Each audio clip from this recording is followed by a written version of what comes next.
Please excuse my excessive yawning disorder, which marred our thumbnail with my mouth agape, sucking in air into my lungs.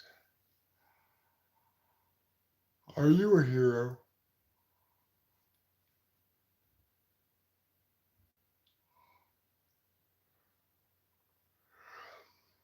If so, perhaps you too should rewrite your personal narrative from pointless waste of time to hero's journey. I just read an article on timemagazine.com. Not really the sort of place I normally read articles.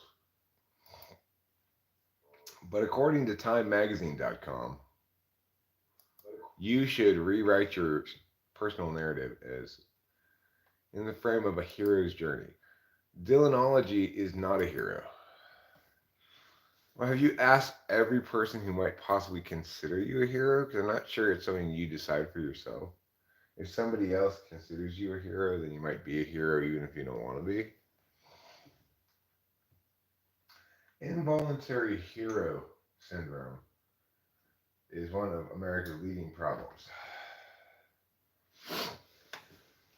People who don't want to be heroes are forced to be heroes by other people who consider them heroes.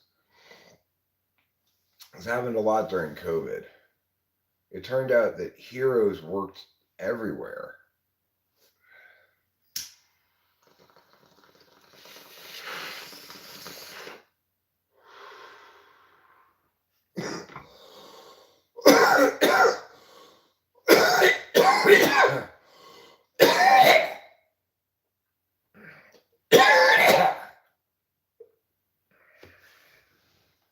My friend Dave Porter works for Federal Express, FedEx, and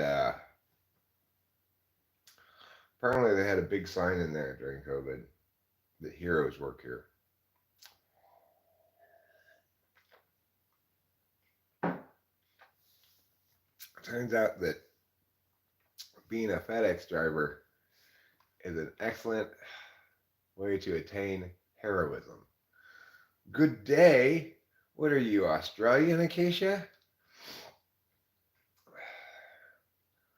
We're not in Australia.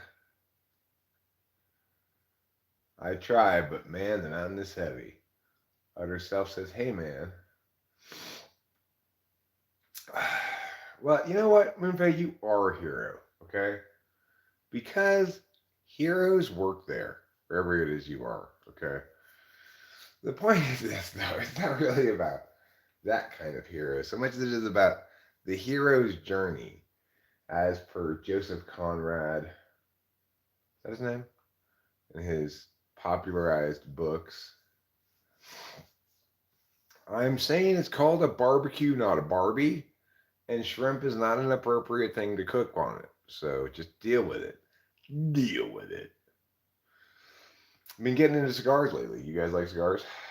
I don't like cigars, but I have enjoyed a couple of decent cigars on occasion. Like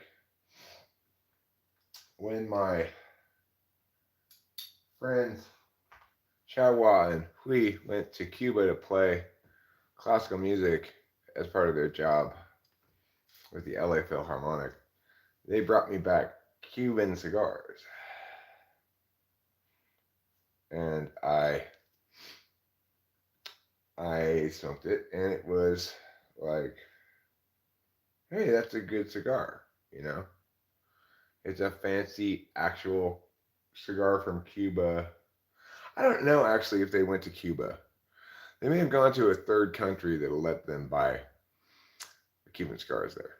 So, but wherever they went, they got me Cuban cigars. And they were better than other cigars I've tried before. But I'm a cigarette smoker, you know. I like to inhale the smoke into my lungs.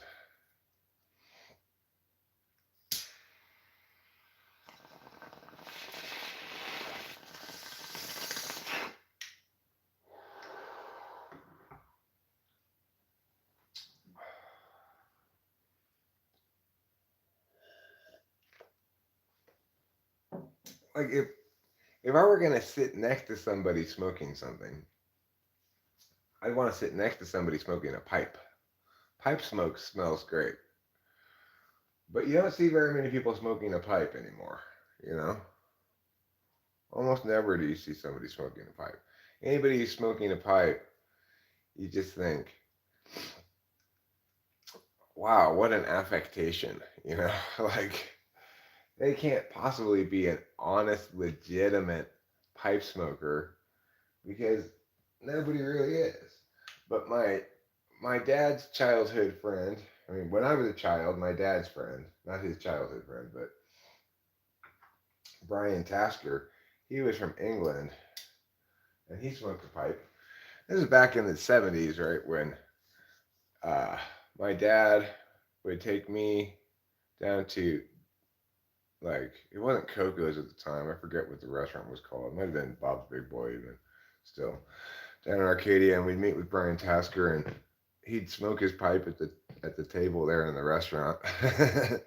And I always enjoyed the smell of it. Does smoking fajitas make one a hero? No, but smoking fentanyl does.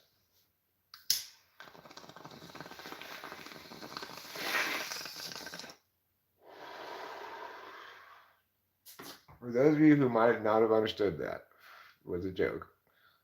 That was a joke. Don't smoke fentanyl. Okay, don't smoke fentanyl. Apparently you can. I know somebody who has. And working my way back in time, my superpower is an incredible capacity to do drugs. Oh, Space Cowboy, I have hit the DMT harder than anybody in history. So I know all about the wonderful world of DMT. Um, I'd be smoking it right now, except there's nothing left in the DMT pen. Your superpower is being incapable of talking to women. That's not a superpower. That's just called being an intuitive male. I also found it impossible to, at least, I always found it fine to talk to women as long as I was just talking to them as a person, right? Like, but as soon as I got it in my head that I don't want to get on this girl, I just became completely like, how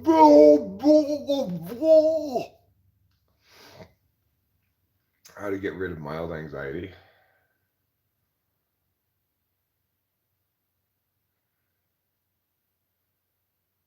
I came back here having changed. Does that mean I'm automatically a hero?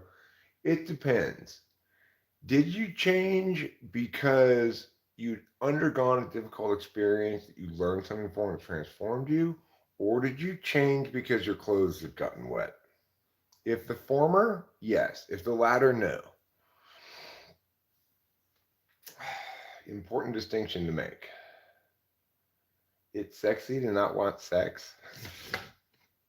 That sounds like some semen retention logic. I want sex occasionally, periodically, every few days or so. Every few days, my Mr. Dangles starts going, "Hey, stop ignoring me. You should hump that hot lady that lives with you." I'm like, "You mean Rachel?" He's like, "That doesn't matter what her name is. You just stick me into her. Go." I go, "Penis, I'm busy talking right now." "Well, that's the problem. Let's talk more fuck."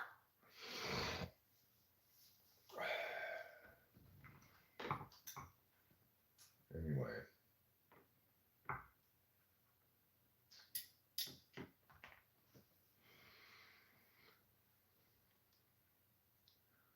Every few days must be nice. Well, I mean, it's It's try whisper shouting. All right, here's my advice. Fellow human, I didn't completely ignore your question. I just haven't gotten to it yet. How do you get rid of mild anxiety? Eric, do these things actually help? What things?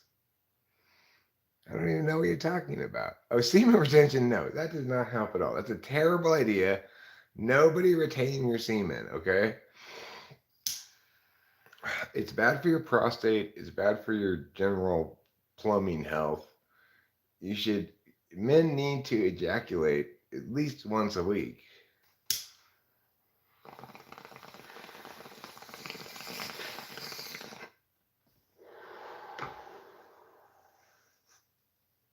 I went through like a year-long period after I gotten divorced and briefly got into dating and realized that was a stupid waste of time. It was like took weeks to schmooze this girl into sleeping with her, and it's like, was that worth it? No. So I went like a year without having any sex with anybody, but also basically like turning off interest in sex. So I didn't really fat much at all during that year either. And my prostate was much worse at the end of that year than it had been prior. So I would not recommend no fap at all. Psychedelics, do psychedelics help you with anxiety? Um, maybe. It depends, right? Like psychedelics are a very contextually determined thing. You hear hippies and shit say, "Oh, it's all about the setting and the mood and the expectations and blah, blah, blah." And I'm not particularly fond of those kind of vagaries, but it's really true with psychedelics. I remember I went to the mushroom store in Oakland and I asked this idiot guy who was behind the counter which of the mushrooms were strongest, and he said, "I don't do mushrooms for strength. I do it for intention." Just like, what are you talking about? But the fact is, he's right. Sometimes you have to look to idiots to be correct about things that you can only be correct about idiotically. Drugs are one of those things. There's no such thing as magical self improvement via drugs, okay? There's no such thing as learning stuff from drugs. Nobody's ever learned any valuable lesson from drugs whatsoever. And one of the biggest problems with psychedelics is that people tend to conflate their experiences, which are very trippy and weird and different than normal, as um, as though they produced accordingly powerful meanings, which they definitely don't.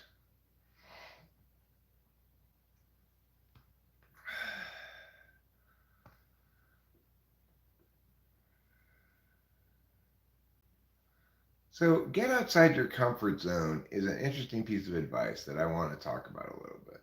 As a general piece of advice, like you'll hear that said a lot. Get outside of your comfort zone. Uh, push yourself to try try things that are hard for you. Don't just do what's in your wheelhouse or easy. Well, the thing is,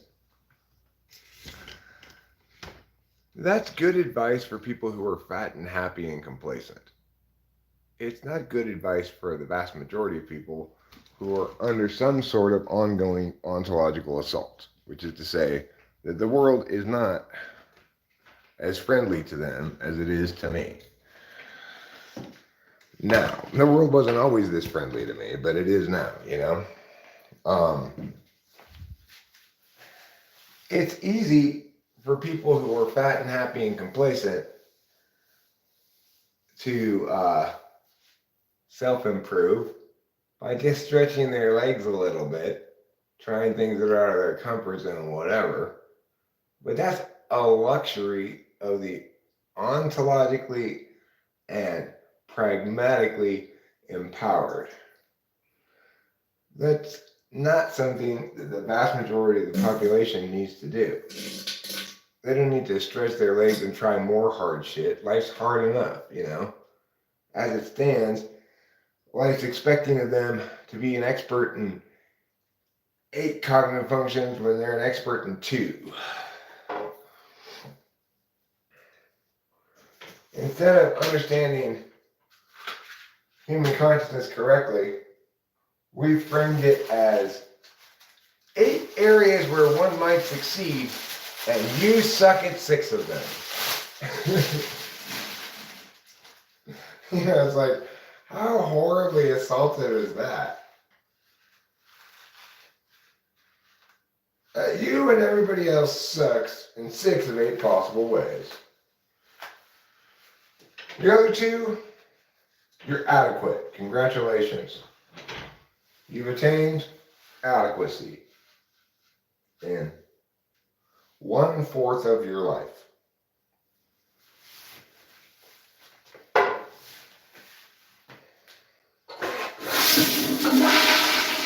What do you mean you don't do fractions? Okay, fine, 25%. God. Never met anybody as opposed to fractions as you are. It pisses me off.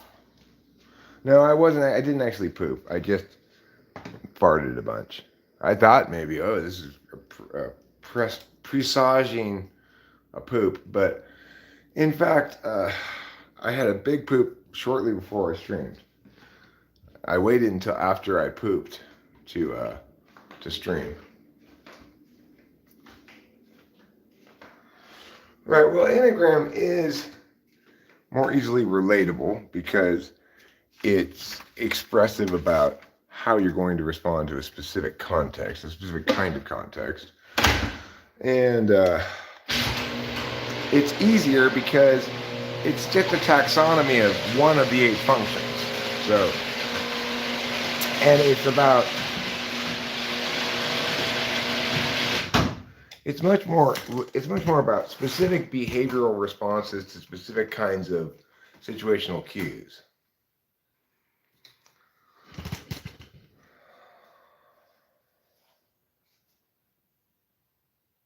But the thing to remember is that your personality type is not meaningfully informed by Enneagram. And Enneagram cannot correctly be called an aspect of your personality, really, even. Eric, you were very briefly talking about how the sensory serves the intuition for INFJs. Can you explain how that works? Well,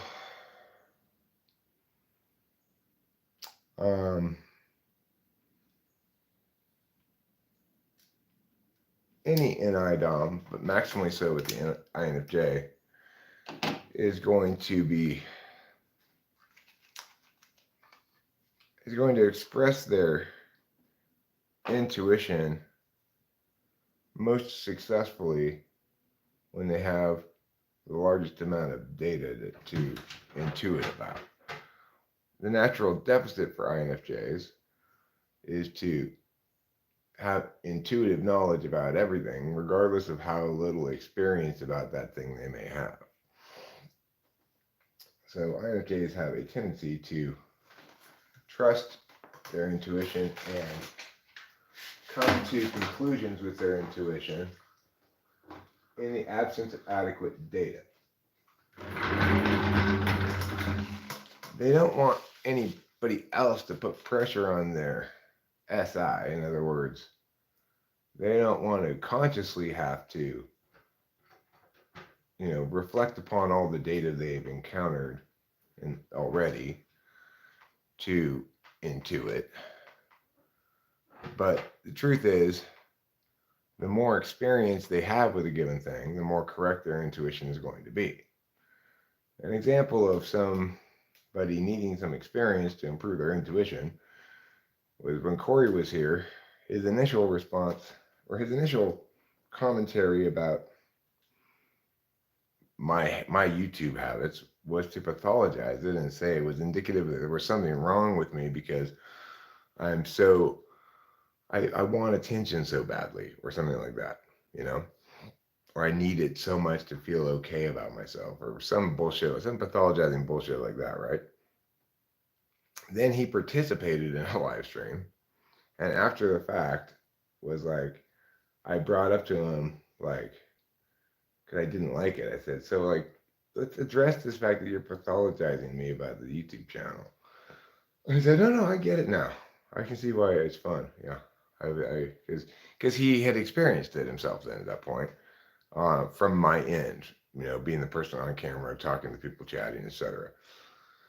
My thought was, okay, well then, shouldn't you learn something about how readily you're willing to intuit things about me that without any fucking relevant data to intuit about?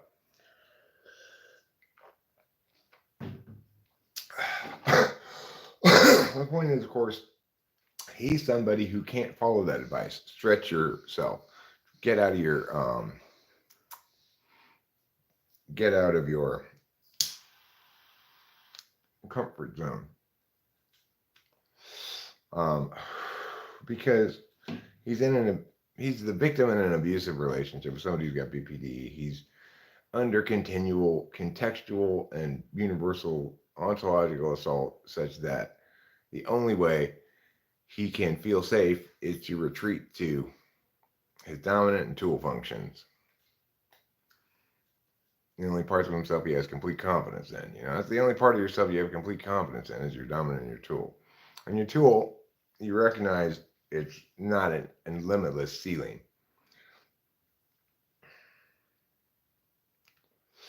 What was I addressing here? Oh, I wanted to answer this question.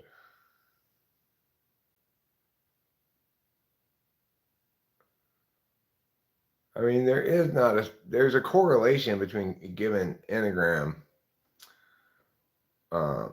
attitude, you might call it, and a type, but it's not especially strong. Like Rachel and I both have 7 in our tri-type. She's an INFJ, I'm an ENTP. And the thing is, enneagram is informative about how you are going to express as an ENTP or an INFJ. Like I'm a 784 ENTP. It's informative about how I'm going to express my function stack somewhat differently than another ENTP with a different enneagram type will express their function stack somewhat differently. But that's a change in affect or in the objective data being produced by an individual, namely stuff that everybody can see and reflect upon, either self-reporting responses or just a being in the world or whatever. So if you wanted to talk about subtypes at all, the best way to approach that question would be to say, well, ENTP 7 looks different than ENTP 4 in the following ways, something like that. But now I want to go, are you a native speaker of English, fellow human?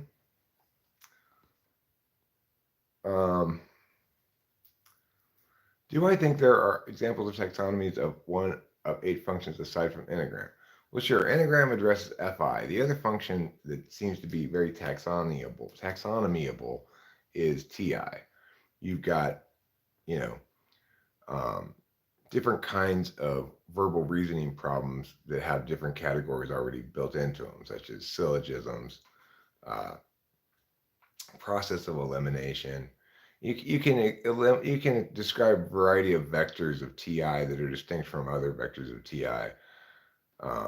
But I couldn't provide you a comprehensive taxonomy of it. It seems as though Enneagram just intuitively feels as though it's a fairly comprehensive taxonomy of FI as it expresses affect in the world. There may be other components to FI. There's more emotions than just shame, fear, and anger, but those are the three core negative emotions. It intuitively resonates for me. I could I could defeat its arguments because it's not a well put together case in the sense that there's no explanation given as to why it's those three core negative emotions and not, let's say, sadness. Why isn't sadness on there? you know, well, who knows why? Because they're not trying to really explain things; they're just trying to describe things. And as long as they maintain their description limited in its jurisdiction to certain those three FI things, then it doesn't run afoul of cognitive functions at all. It can be informative about your type, etc. Saz says you've been trying for years to know your personality and you still don't know what personality type you are. Well, I mean, it's difficult to know in the status quo environment because you've got many different people saying many different things. You've got different kinds of ways of typing yourself, um, such as online tests or hiring somebody to type you, etc.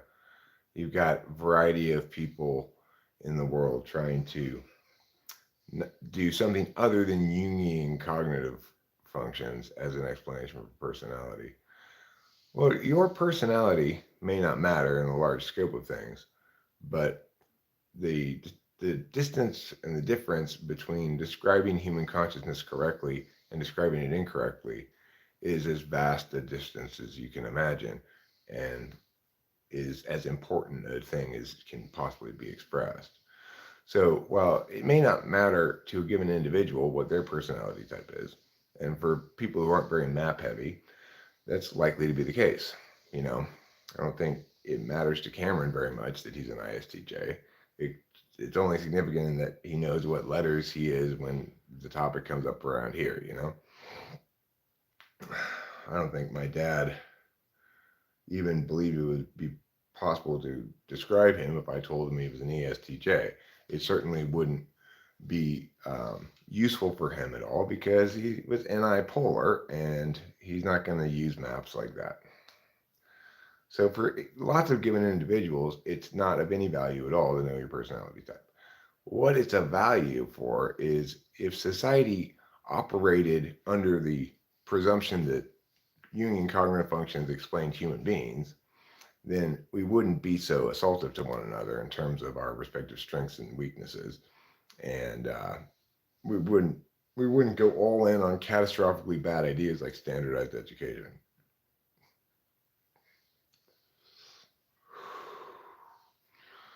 Yeah, if you're an NTP, if you're an ENTP, you should be able to figure it out pretty quick. You're perfectly designed to get it right. If you're an INTP, you've got countervalued NI, so you may get stuck on I'm not really sure forever. If you're an INFJ, you know so little about yourself with neither subjective epistemology function that you can't accurately self-report it all.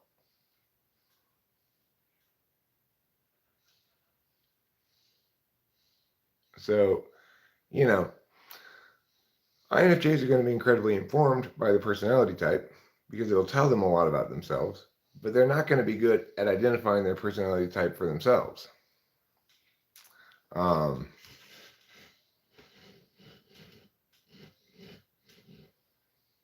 It's tough because you don't see a second person view. Well, you mean a third person view. No, you can see both third person perspective and first person perspective. A second person perspective doesn't make any sense here in terms of analysis, but absolutely one can. If one's attentionally configured like this, like I am, it's extremely plausible, in fact, almost unavoidable, for me to consider things from both first person perspective and a third person perspective, to factor in that perspective as a necessary component of analyzing any given event or individual correctly. So, yeah, it's very possible.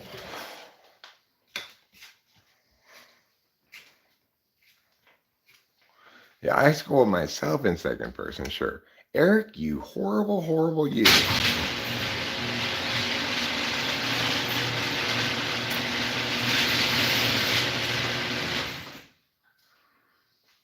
Um, but so I mean, the thing is, for people who have either no access to their subjective epistemologies, like INFJs, or only access to their subjective epistemologies, like I don't know, INFPs or uh, ISTJs. ISTJs are a better example than INFPs because INFPs are intuitives, so they are fundamentally more meaning oriented. But you know, ISTJs with their two subjective epistemologies conscious, SI and FI, are not going to be able to self-report accurately at all. Neither are INFJs, though, because they have neither subjective epistemology. I'm going to be able to very accurately self-report because I've got fourth slot instrumental subjective knowing, and I've got tool function objective determining. Knowing's always going to come after deciding for me, and I validate that which I know against my fifth slot objective knowledge function. So it's going to be easy for me to be objective and disinterested about shit. In fact, it's going to be almost impossible for me not to.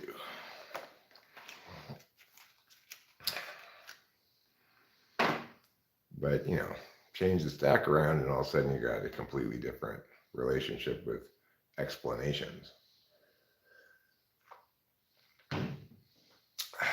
Still,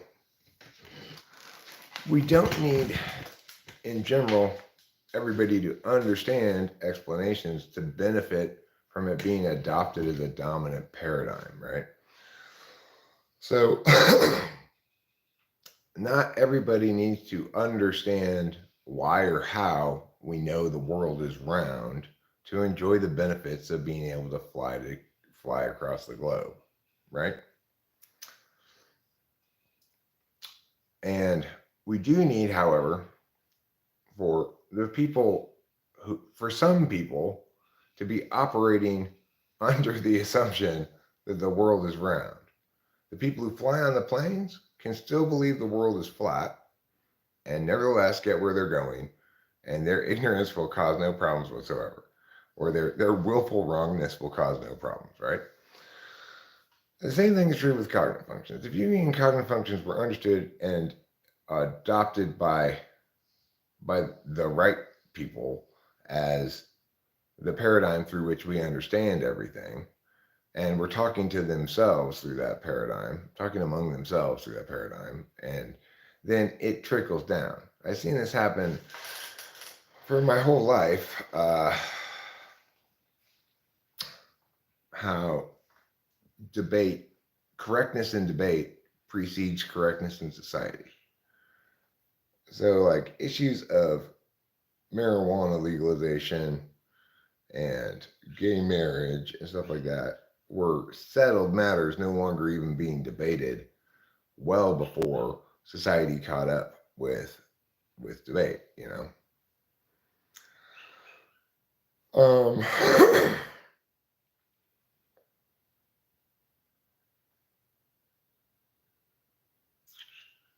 The same thing is true with any kind of ideas, you know.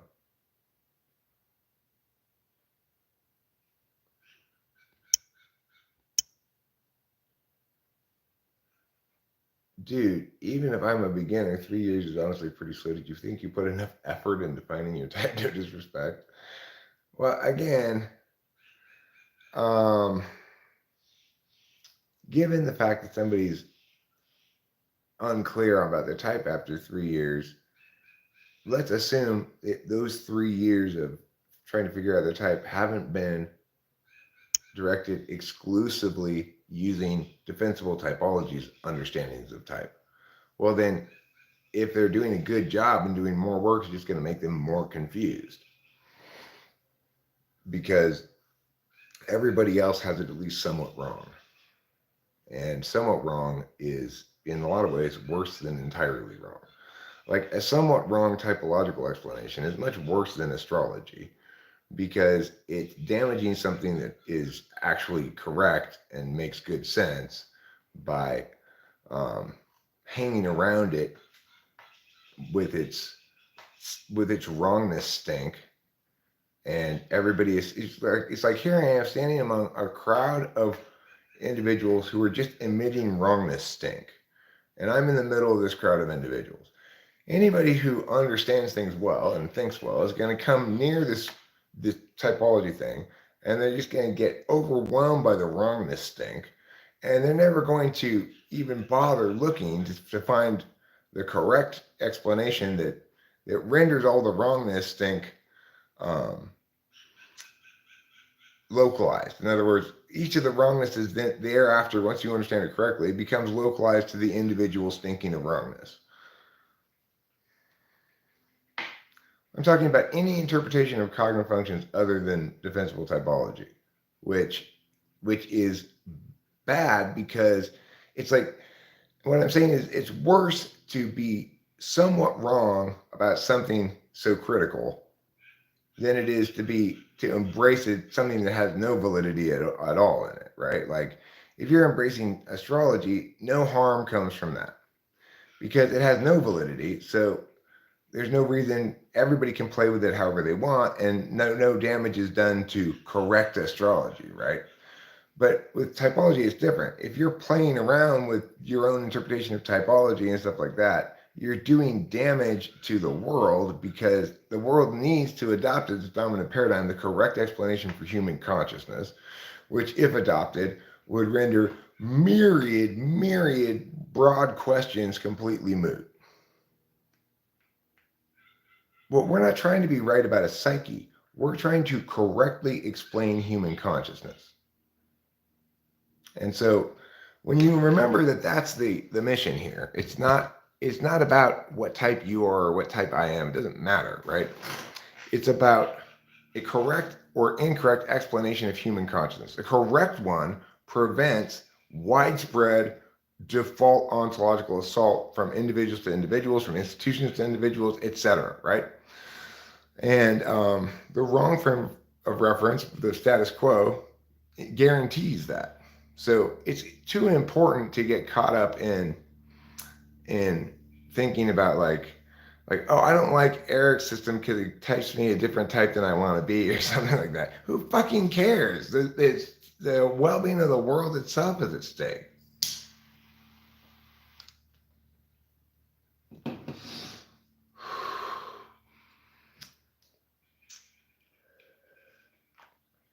And again, for those of you who don't like the extent to which what I'm saying is self-aggrandizing, remember, these are not my ideas. This is Jungian cognitive functions corrected. That's it. I'm not Jung. Jung didn't get it perfect. It may be the case that it's only been corrected correctly here, but not because I'm so smart or something. It took me many years and many opportunities of typing individuals and checking my tests versus my ideas versus my empirics. Many years of doing that to distill down the correct explanation, right? And it required me having the specific skill set necessary to distill down an explanation into a case, right? So all of that stuff had to be in place for it to be corrected. But the thing is, correcting Jungian cognitive functions part is of no great significance. The point is that Jungian cognitive functions corrected, in parentheses next to it, does explain human consciousness. The reason we haven't been able to adopt it as the dominant paradigm heretofore is that it didn't explain it correctly heretofore, nor did it really explain it. Way too much metaphor, way too little operationalized definitions, etc. in Jung's writing. Plus, Jung muddied his own waters by going on and on about a bunch of silly nonsense like the collective unconscious. And yeah.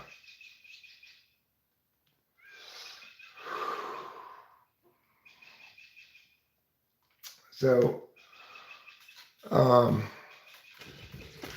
one of my challenges is making sure to persistently, consistently make that point I just made. This is not about me. I didn't do anything special, okay? I didn't come up with these ideas. These are not my ideas. All I can lay claim to is being um, better at doing the legwork of correcting things and case building than my contemporaries, right? And which makes sense. I should be. I'm a professional debate coach and an extremely good one at that.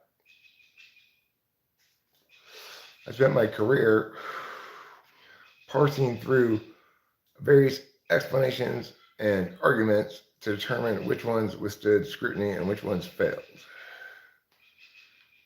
I am a professional, disinterested case maker and analyzer. So it makes sense that somebody with those skills would form the central point around which correcting Jungian cognitive functions occurred, but I did not do it by myself. Everybody who understands cognitive functions correctly should be a quote-unquote two-function guy, in the sense that every personality type is a configuration of your dominant and second function, how you are and how you be. And then our relationship with the other functions is implied by those two being our nature and our tool. Okay. So it is the case that no individual only acts and decides and never knows in interfaces. That's completely nonsense, right? We all have the capacity to interface, know, act, and decide. And every single one of us does some of each of those things. So the idea that there are four conscious functions is a correct articulation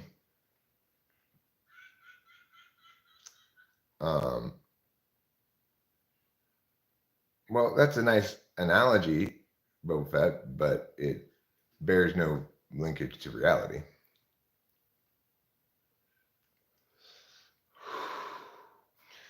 The problem wasn't that Jung didn't, it wasn't the depth to which he went, right? It was the rigor with which he dug. So, yeah, Jung's an absolute genius. No disputing that, right? Jung gets full credit for Jungian cognitive functions. The genius he had was a kind of genius that was required to come up with Jungian cognitive functions. It was not the same kind of intelligence or skill set that was required to render it into a defensible set of arguments and explanations. Okay? And so we have to accept that we are all limited by our stacks as well as empowered by them.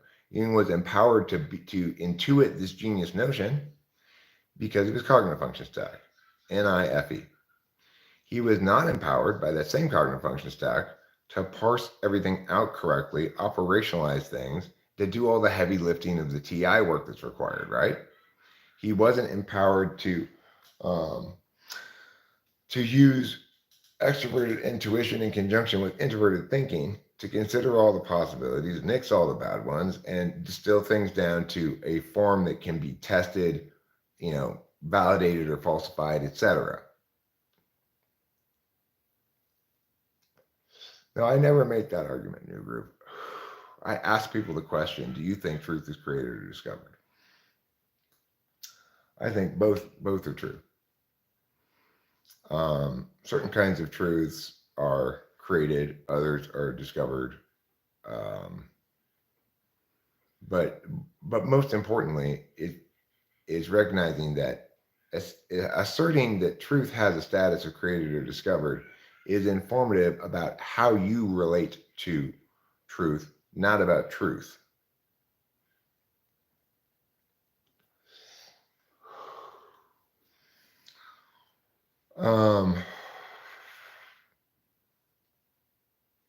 Well, like any again to clarify, Joe Smith, we call it a created truth, but what we're really saying is an individual's relationship with truth is creatively aligned. So, like,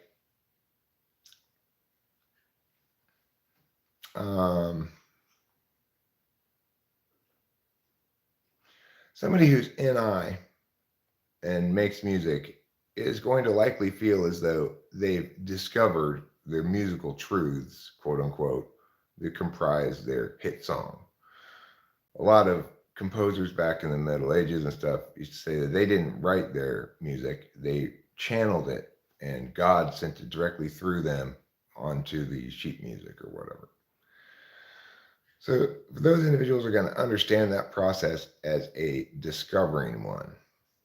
For somebody like me who's an NEDOM, even when I make a fantastic song, I understand it because I understand this kind of abstractions about it, that when I am attaining something really worth attaining musically, I'm I'm understanding the melodies as discovered, not created. But but most natively, I'd understand my creations as being creations, things that I make. There are plenty of things I can make that I can trace back the creative process to. So as Corey was more enamored with this than I was, I remember his example more than I remember myself ever articulating these steps out, because it just seems so natural to me. It's not worth noting, right? But like, he had this nickname for this guy, Jamie. He called him Pace. His name was something like Jamie uh, in in Dante or something like that, right? And so Corey first started calling him Jaime in Conte. Then he started calling him Jaime Escalante, which is the name of that famous math teacher. Then he called him Jaime Pace Picanti. Then he just called him Pace Picanti. Then he just called him Pace. So you can see the creative process of how that nickname came into being, because you can trace back the NE leaps step by step. He viewed that nickname as being created, not discovered, even though he's an NIDOM who views almost everything he comes up with as discovered, right? Is the truth discovered or created? It's the idea that truth is discovered or created is informative about the individual's relationship with the ends.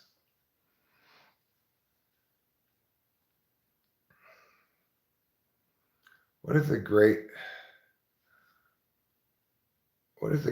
founders of psychology agree only theorizing their own psychology?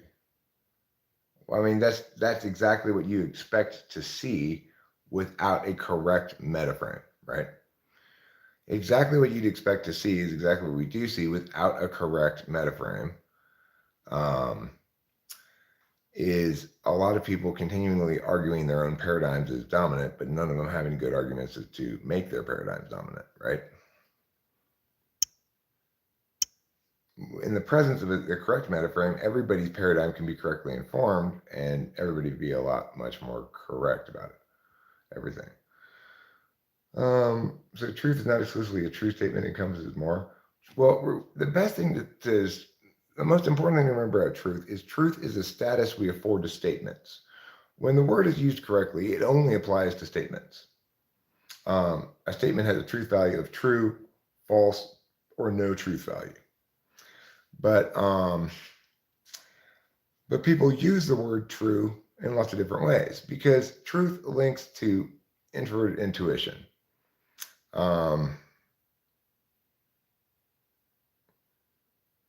When somebody makes a powerful, insightful statement, it resonates as true with your introverted intuition. As far as parsing out statements as to whether they are true, false, or have no truth value, well, it depends on the kind of statement that's being made as to what kind of substantiation is required, falsification, etc. And when it comes to talking about things other than statements being true, we're always speaking metaphorically, but the metaphor is being used to reference introverted intuition. If we talk about something that's not a statement as being true, like, that's a really uh, true song, then we're referring to either its message, like what the general message of the lyrics is. Like I have this song, Big Problem, I think it's called, or something like that. Oh, he came here with her, and what's the big problem that you can't endure? You seem so sure it's not appropriate blaming to blame things on Scott. Despite getting caught, he's got you reframing for him, aiming for him, going to the gym to make yourself good enough again. Anyway, the message of the song is like, you're fine the way you are. If your partner's trying to tell you lose weight so you can be good enough for me again, you should dump them. You might say that song is true. You might say it's true melodically, which I think it is. You might say it's true in its message, but it's not a statement.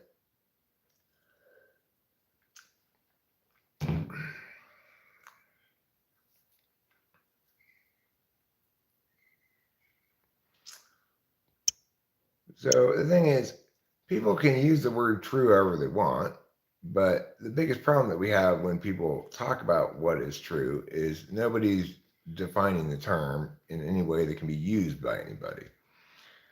Are we using the word true to mean the status that one affords to statements, either true, false, or no truth value? Then, okay, which statement are we evaluating? What kind of statement is it? And what kind of claim does it make? What is the standard for substantiating that kind of claim? Now, is that substantiation attained and does it withstand scrutiny? Okay, then fine, it's true. Most people don't do anything like that when evaluating the truth of things, right? But if you want to be correct, the metaframe refers to one thing only, union cognitive functions. It's the only thing I can think of that could possibly be the metaframe because it begins at the beginning. Whatever the object of analysis is, it begins with questions about the individuals engaging that object of analysis, including yourself as somebody engaging those individuals engaging that object of analysis. Without including the agent first, without beginning with the agent, no explanation can be correct because everything that we can possibly discuss, talk about, think about, establish as distinct from ourselves or anything else we can pay attention to is always an expression of human consciousness. Let's leave animals out of the equation for now. That complicates things, but not substantially, but it takes us to questions that are hard to answer and we're not necessarily going to be able to answer. You're a shooting star, I see, a vision of ecstasy. When you hold me, I am unalived. How can I understand what metaframe has been created in a way that's universally valid and not just recursively discovering my own projections? Well, I mean, there's plenty of ways to test it, right? So, first of all, I provide a good operationalized definition of what I mean by metaframe. Namely, it's a frame that subsumes everything else. Everything else you can talk about can be informed by or can sustain its own validity while still being put under a frame of cognitive functions, or can be invalidated by that frame, depending. So once we accept the definition of a frame that can subsume anything else, then I can't conceive of anything that can be a metaframe other than cognitive functions. And for most of my life, I believed there was no the metaframe because I'd never been able to find one. There was never a way to get to the highest level of looking down from. Cognitive functions is that, and it allows you to be ahead of everything else in terms of analysis. Note, there are plenty of things that the metaframe doesn't meaningfully inform about. If you are doing math, if you're doing some addition problems, the metaframe doesn't inform you at all about how to do those addition problems. It just informs about the question in general, such as maybe why you're wondering about why you have to do these math problems, why you're casually just doing them without thinking any further about it, why you're yeah.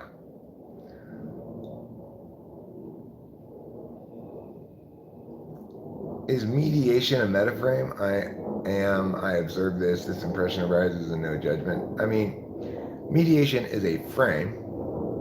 You could call it a metaframe for whatever it is you're doing, but it's not the metaframe. In other words, it can be subsumed by something more expansive in its understanding, namely cognitive functions.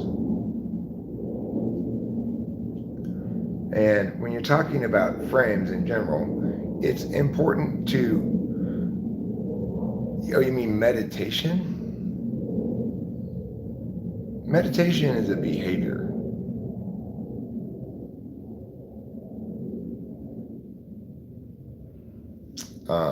Meditation is a behavior that is and it's like Eastern manifestation is directing the individual to be in a state of in-eye observation without any SE action. In other words, to empty your mind of thoughts and just be in a state of observational readiness. But so we can explain meditation, what it's like, what that kind of meditation is advocating or presenting as a normative good, which is NI. Is NI actually a normative good? Well, that's a terrible, like Zen meditation. I did it when I was in high school for quite a while. I mean, in college for quite a while. Like for the better part of a year, I'd go sit Zen at the Zen temple for 45 minutes, maybe once or twice a week, maybe sometimes more than that even. And did it do me good? Yes.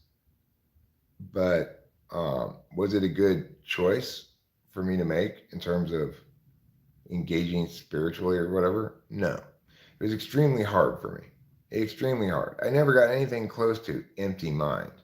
Whereas in contrast, you get an ISFP to sit there and do that. They're going to spend most of the 45 minutes in a state of empty mind, I don't doubt. My innate nature makes it such that my head continually fills with streams of words the entire time. A good kind of meditation for me is simply take a nice bath, get a massage maybe go jogging a little bit, something like that, get a good night's sleep. That's my form of meditation. That's how I maximally attain oneness, whatever, happiness, actualization, is not through making my observation, my unconscious NI, trying to force it into consciousness and trying to rewrite my identity as a different type. I'm best served to direct those energies into self-care, SI shit, particularist knowing things, not universalist knowing things. So we can, like, this is why cognitive functions, the ascension of it as the metaframe, or the adoption of it by people as the dominant paradigm, answers like so many questions. Well, is Zen Buddhism right or is Meow right? Well, Zen Buddhism is advocating that everybody work towards a state of pure NI, like observational readiness, at the expense of whatever their nature is. So, is it a good idea? Well, if you're the right type, maybe. Is it good to universalize that type bias as a normative, a desirable normative outcome for everybody? Fuck no. But it's inevitable in the absence of the metaframe, right?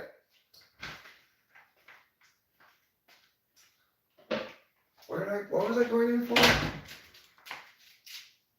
I think I was going to get more coffee, but I have this drink right here, so I don't need more coffee. So never mind that thing I was just about to do.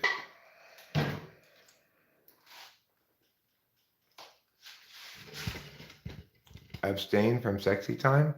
I'm not abstaining from sexy time right now. I just happen to not be having sex. Just go to jail to a holding cell if you want to be forced to meditate. How can SE and NE appear to be similar functions? Do they relate a lot to each other? They don't really appear to be similar functions per se, but they're both action functions. So SE and NE DOMs both have reasonably good access to demonstrating the other kind of action function. So you'll be able to get plenty of extroverted intuition, or as much as they feel they need to accomplish whatever it is they're doing, out of an SE DOM. Like you see plenty of extroverted intuition out of Club ENTP, even though I'm pretty convinced he's an SE DOM, because what's he trying to do? He's trying to show everybody that he's an ENTP, and that's the action he's taking. So his autopilot NE will produce as much ideation as is necessary to accomplish the action he's trying to accomplish, to execute his plan. NoFap is more like people trying to stop being degenerates or something. Well, just if you don't want to be degenerate about it, just don't fap to pornography. Right, I think he's ESFP as well. But you can see the difference in an actual ideator, somebody like me, who's continually ideating in the absence of a goal or purpose, right? Or in the presence of vague and broad goals and purposes that I hope to just sort of stumble my way into rather than executing anything. Versus him, he had his thing he was going to execute, and as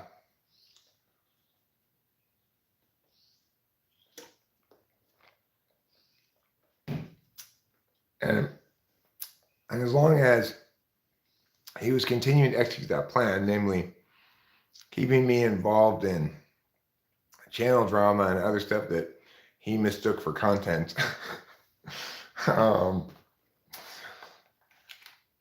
he was able to stay active. But as soon as it became clear that his plan wasn't working, dropped off the face of the earth, right? He doesn't have the compulsive need to talk that I do, to express himself and all of his ideas all the time. I was reading this morning this article in Time magazine about how it's useful for people to sort of consciously rewrite their life story in terms of the hero's journey, and that a lot of psychologists are walking their patients through that process as means of helping them be more optimal. Well, again, it's one of those things that certain types are going to benefit from that. Certain types are going to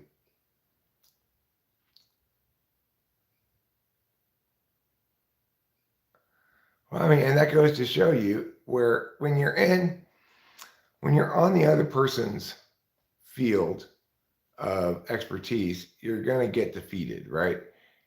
He was directing all of his first dominant function towards getting me to type him an ENTP. And he took a lot of actions to ultimately make that happen for half a moment, It required him to do a lot of FE stuff that made me feel very pressured, uncomfortable, awkward about telling him he wasn't an ENTP. Additionally, he muddied that situation so much that I was out of my element. He SE'd me, right? Just like Trump did in debates. Somebody would be talking, giving an answer, and he'd say something like, "That's stupid." Interrupt them, and then everybody gets all throw everybody off of their game, right? Kicking the anthill. It was possible for one SE DOM, one ESFP, to do that to me one time. It's never going to be possible for anybody to do that to me again. because as an SI conscious person, I obviously note and learn from those experiences. it it's a mistake that will continue to haunt me because obviously people who want typology to be mushy, people like Melissa Talks and Club ESFP, are going to hammer the fact that I initially typed him as maybe ENTP. And, you know, I'm going to regret that forever because it's a good argument against what I'm saying, you know? And the thing is, I've never claimed to be perfect in my typing to people, but I've also always said I need to actually type them in order to know what type they are. And Club ENTP avoided being actually typed with all of his might. So, in that regard, it's nothing inconsistent. It still looks terrible, right? When you type people, what percent sure are you typically in your assessment? It depends on the individual. Like the last person I typed, I was 100% sure, as close to 100% as it can possibly get, that person was an ISFP. Any polar with as polar as it could possibly be, and TI was not tool or dominant, therefore ISFP.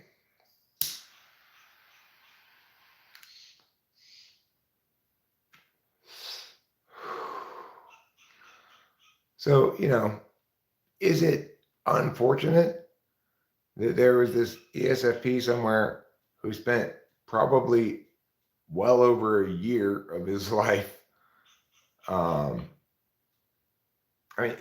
or at least close to it, setting up this trap to get me to mistype him?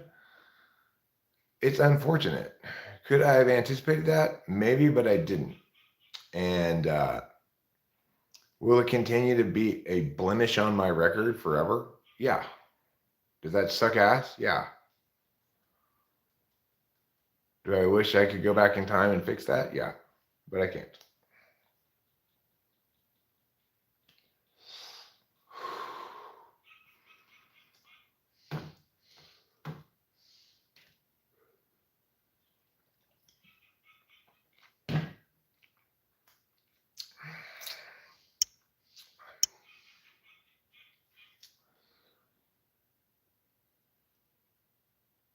So other times I don't. Sometimes I finish a typing session saying you're either this, or this, and I can't exactly tell.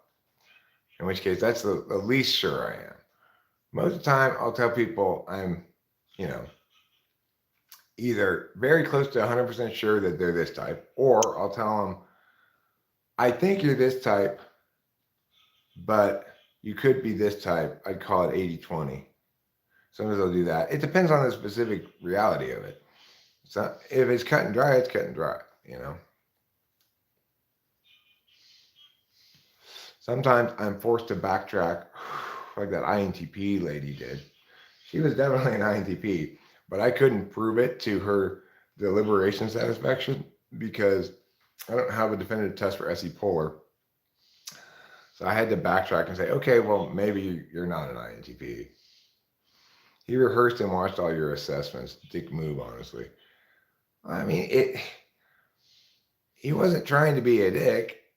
He just was having entirely the backwards relationship with labels and actualities, maps and territories,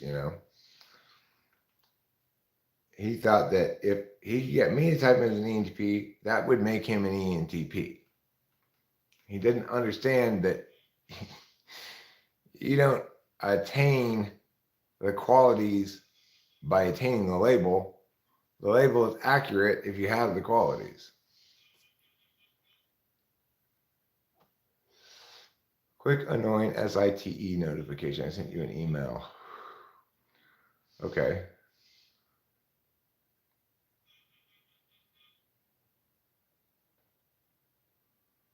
I've tried out the any down mindset. It's too aggressive for me, but I appreciate the speed of any in argument, that ability to grasp at the nearest hanging fruit while still relevant. I mean, I think that ENTP's any might be considered aggressive. I'm not sure ENFP's any would be called that. It's it's not because I mean, NA with TI is ideational robustness in a negationary frame. You know, it's like I'm looking for what's wrong and to correct it all the time. Some people perceive that behavior fundamentally as being a bully, like um, wanting to tell people that they're wrong is what I'm doing. And I'm not wanting to tell people that they're wrong. I just reflexively, by default, approach every statement I read by checking it for correctness.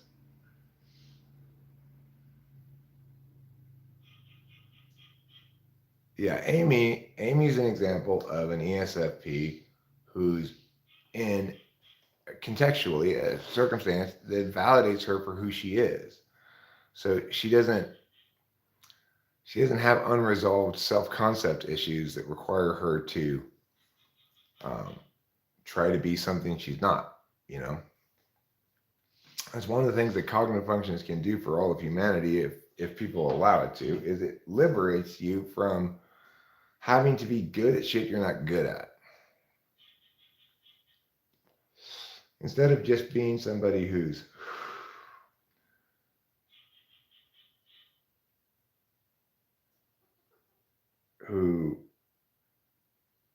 is really difficult person to be with and who should be lucky just because if any girl is willing to stay with me because obviously I'm a huge burden to be with. I realized I was just FI polar and picking terrible chicks. Of course, that helps. It helps me to realize that um, when I'm in the perfect relationship now. But the point is, at least I have an explanation for why I made such poor choices before.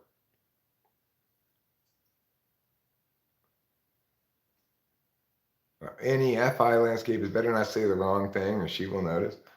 I mean, I'll notice too if you say the wrong thing. But I guess it's a different kind of wrong, huh? What you're saying is if you say something that's not, that indicates a wrong FI position, like that you like the wrong thing or you like the wrong way, well, FI polar doesn't prioritize one's own interests. It tries to make everything an objective calculus. So, for example, I I consciously made a decision on multiple occasions in the past to deprioritize whether I found a woman attractive in order to be able to prioritize more practical considerations. An ESTP, Taylor, told me at some point, like, one thing that's actually critically important in a relationship is that you actually find the other person sexy and want to get on.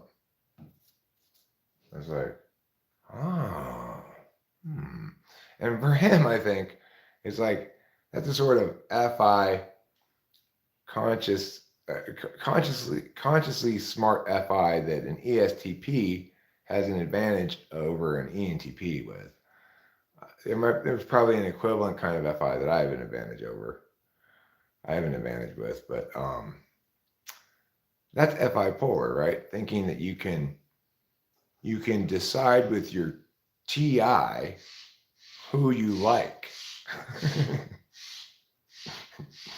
who you're attracted to. That's very FI polar. Or that it doesn't matter if you like them because they'll fill the role that you want them to fill. Like I married my first wife. I didn't even like her, let alone love her when I married her. But I thought she had good childbearing hips. And I figured, best I'm going to do. About time to get married. I'll just marry this chick. She'll pop out a baby for me. I'll have a kid, which I want, and I've always wanted one, And bada bing, bada boom.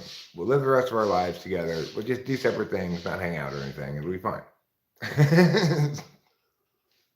I don't know if you actually like somebody. You find out after you've been with them for a while. Well, some polars don't make mistakes in relationship picking. Like the SE polar relationship picking mistake is to not make it happen soon enough and the other person loses interest.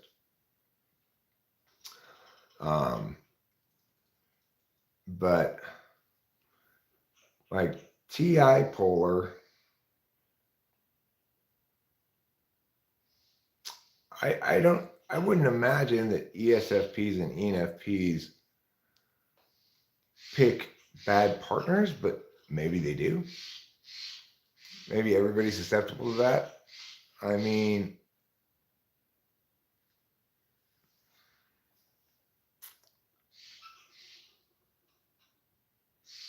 I'm not sure.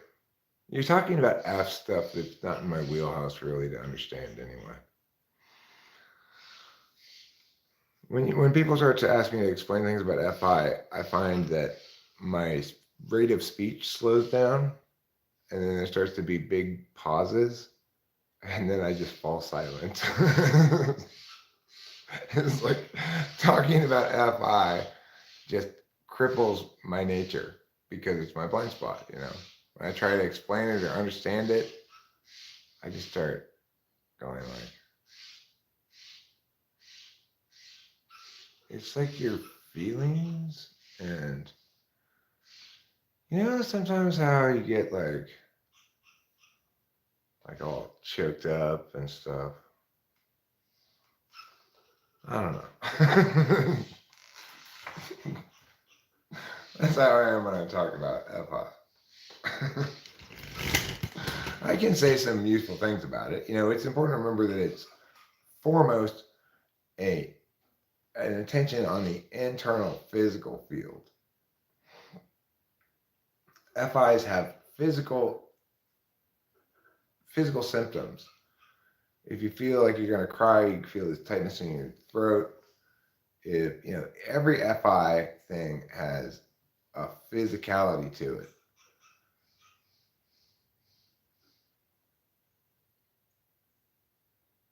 Yeah, well, I mean, ISTPs are a little bit more verbal because they have a communication function as their dominant function, but it's the silent deliberating communication function, so they're not much more verbal. And if you ask ISTP or ISFP to come up with names for your invention, they will both be equally just mind-bogglingly unable to come up with anything. It's crazy, right? It's like if you're an any dom, seeing any polar is crazy. I, I remember when I was a teacher, before I learned anything about cognitive functions, I found it hard to believe. I was quite convinced when I encounter somebody who I'd say, okay, well, just get up there and make some shit up or whatever, or in a speech class or something, and they just stand there in silence. I was sure they were just being stubborn or something. But then some of these kids I knew were not like that. They weren't stubborn, and they just had zero ability to do it. I did not understand how anybody could be like that. It was impossible for me to conceive because, of course, I was just projecting my own friend biases. It's super easy for me. So even if you find it hard, you can't find it that hard. Yeah, they can because it's just like I can find FI that hard. It's just that FI isn't something that gets exposed in school, right? Like you don't get tested on your feelings. Please explain in an expansive and nuanced way subtle distinctions in the way that you feel emotionally right now. It's not something you're going to get in school. If you are an XDOM, would it be easiest for you to identify another XDOM type? Not necessarily, because it's important to remember that one one thing that can be tricky is like telling the difference between an INTP and an ENTP can be very tricky because I don't have a test for the polar for either of them, and the INTP is going to be using their tool function a lot in this unique new interaction called a typing session, and they're going to be kick ass at the TI. You know, so it's like I mistyped Isaiah Rude first as an INTP. He's actually an ENTP. because he was in his tool function the whole time, right? So he's demonstrating a lot more of a TI kind of affect than an NE kind of affect. An INTP might demonstrate a lot more of an NE kind of affect in that typing session, because when you're in this new situation, meeting this guy that you've seen on the internet before, having a typing session for 1 hour, you're going to be locked into your tool function a lot of times. So that can be tricky to distinguish between. Like, it can be tricky to distinguish between INTP and ENTP, but not between ESTP and ISTP, because I have such a good test for any polar, and the distinction between NE8 and NE7 is so obvious and easy to make. In contrast, the distinction between FI8 and FI7, for me anyway, is very difficult to make. And so I have to try to distinguish between INTPs and ENTPs mostly with value correlations. Are they expressing a valuation absolutely of the T's or the N's? I can also check somewhat with 6-slot function, like what makes you mad at yourself? Yeah, Joe Smith, I'm sure if I was in a physical space with the person I was typing, by this point I would have developed SE tests, right? If I were typing somebody like in the same physical space. But because I almost never do that, I haven't developed any SE tests that might be available that would take advantage of physicalities. Well, no, it's not difficult to differentiate between FE-NI and NI-FE because I have such a clear and good test for SI polar. Now, if you're Rubin, and after having your SI polar exposed, you built up a catalog of personal anecdotes to tell so that your FE would win over your SI polar, then obviously he's going to be tricky to type. But if I get a virgin, right? I classify typing people as virgins, half virgins, and non-virgins. Virgins are people who've never been typed before, don't know about typology. They're pretty rare. Half virgins are people who've been typed, know about typology, but have never been exposed to my typing sessions, my approach, or my, have never watched one of my typing sessions before. Non-virgins are people who have seen a lot of my typing sessions and therefore have an increased capacity to game the test. Some kinds of things are harder to game than others. It's not possible to game any polar. There's no way you can game it. It's impossible. You can sort of game TI tests if you practice them a lot, but not that easily. You could game SI polar test if you do something like Rubin did, which is accumulate a body of personal anecdotes to tell during a typing session so that you don't look like you're SI polar. But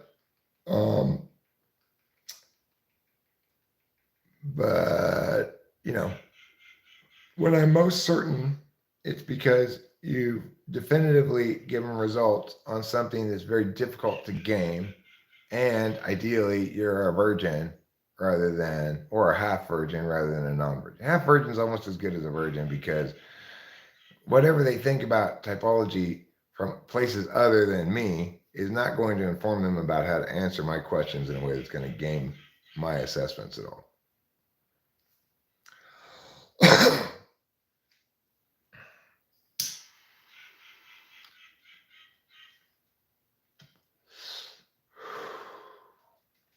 So, that's what makes this, those are some of the vectors that make this thing so complicated and make it such a challenge to articulate out all the specifics in such a way that I'm making a case that could withstand scrutiny from somebody as good at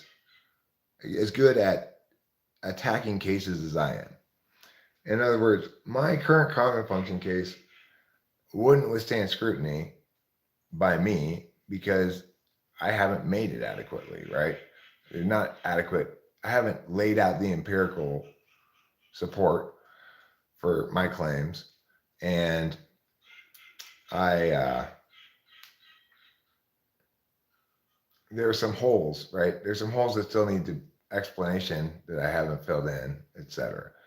And as far as the process, but most specifically, as far as the process of typing people goes, I cannot currently make lesson plans to explain to somebody else how to type somebody and consistently see those lesson plans produce the same results regardless of who applies them. If I were to really have something ultra robust, that would be the case. I'd be able to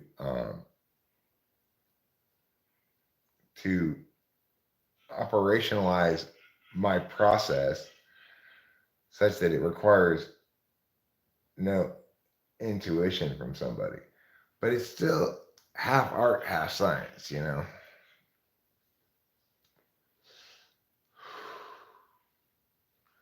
YouTube needs to change a lot of things. The number one thing YouTube needs to change is their problem with comments. Their whole, like, we're going to continue to declare that this comment is unreplied to, unresponded to, undealt with until you either like it, love it. I'm not sure that liking it even does anything anymore. Just love it or write a reply. That needs to change, okay? Because I don't want to, I want to be allowed to ignore a comment and have YouTube acknowledge that I've dealt with that comment. You should have an ignore button.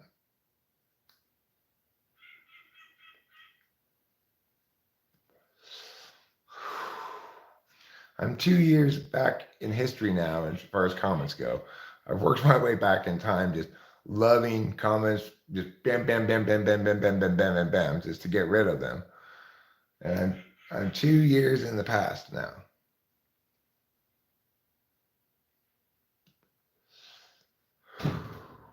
People whose goal is individuation.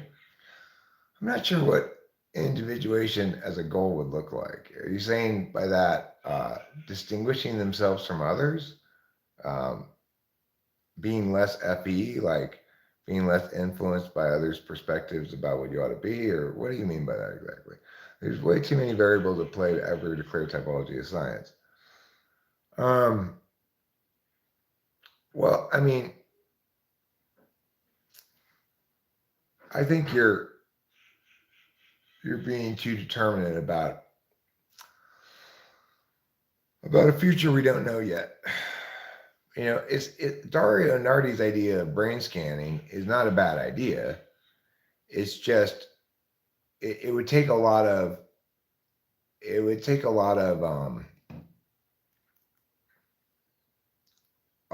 work to match up a bunch of typing sessions all done the same way by the same guy, me, and then have those people wearing these brain scan things over a long period of time rather than just in a thing. And then you could line up things and figure out, and then you can go back to the ones that are anomalous and say, okay, well, why did I get this one wrong, assuming the brain scan is correct? And you can revisit that data, adjust your approaches accordingly, or make note of possible pitfalls in the human typing end of it until you get sufficient correlation that you can reliably say these brain scan results definitely mean this type. Take a lot of work, but it's conceivably possible.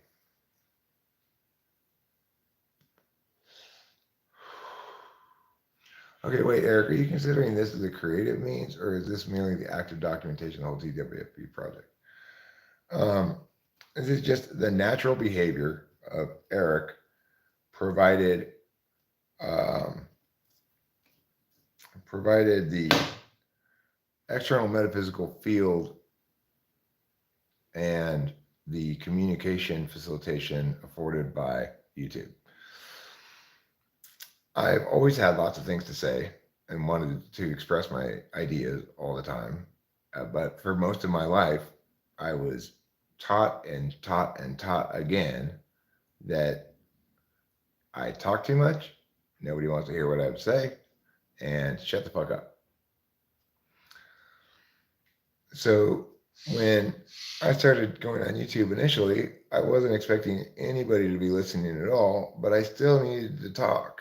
So I uploaded a bunch of philosophy talk videos where I was just musing out loud to myself philosophy ideas as I was considering writing a book about some philosophy ideas, which I ended all those philosophy ideas ended up being those questions that I was wrestling with ended up being easy to answer once you understand cognitive functions.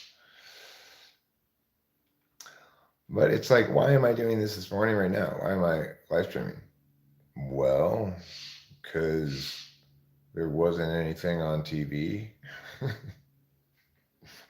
I mean, I don't know. It's what I do, you know.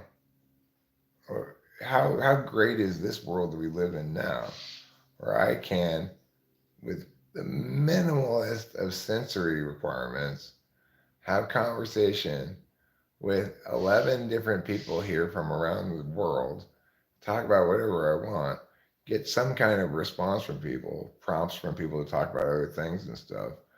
It's like, it's ENTP heaven. What more could I possibly want? I'm pontificating. You guys can't even make any sound at all. You can just type with your fingers into the chat. I can read them or ignore them as I see fit, etc. It's like, it's ENTP heaven. It's totally childish third slot FE, and it allows me to validate my identity itself by saying things that are true and having other people go, wow, that's true. I don't want to do any more push ups, okay? I did 13 push ups the other day, and I can tell you right now that overflowed my yearly allotment of push ups by at least 3. I'm limited to a maximum of 10 push ups a year, so I'm going to have to do no more than 7 push ups next year. Everyone thinks ChatGPT is AI, but it's just a bunch of any DOMs behind the keyboard. Well, I mean, the thing is, the creativity of ChatGPT. I read an article the other day, or read the headline of it actually. Um, I can read fast and respond or ignore it well. But it said generative AI is kicking comedians' ass at Twitter or something like that. I'm not worried about AI kicking my ass because AI always relies upon actual human insight. Generative AI does, and the thing is, if you feed AI, generative AI, more generative AI, it falls apart very quickly. You have to feed it actual stuff. So AI can only SI. AI can't SI exactly. I don't know. I guess it does. It gathers archives and puts in a certain way, you know. Yeah, it can only access other people's intuition, actual people's intuition, and engage different individuals' intuition in creative ways. But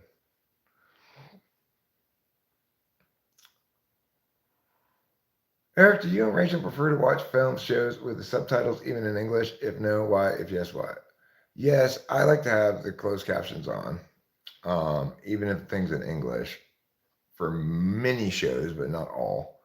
And the reason is because I often go stand outside the house, look through the window, watch the TV, and smoke a cigarette. Also, I like to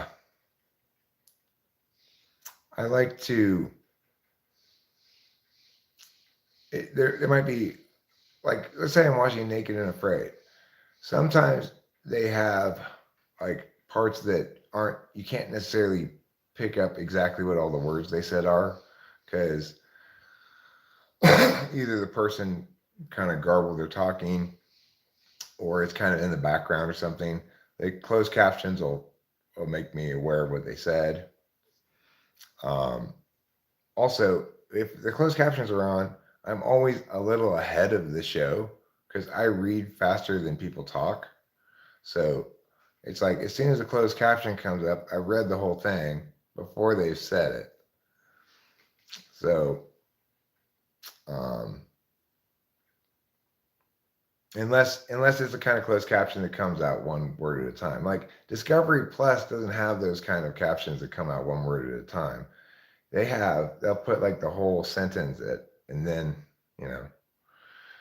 And with anime, especially, that's the case. I love it. Doesn't anything that purports to be any kind of anime, even if its audio is originally in English, I'll put the audio if I can, like you can on Netflix, on Japanese, and the subtitles on English, because I just cannot tolerate watching anything that is anime-esque in any language other than Japanese.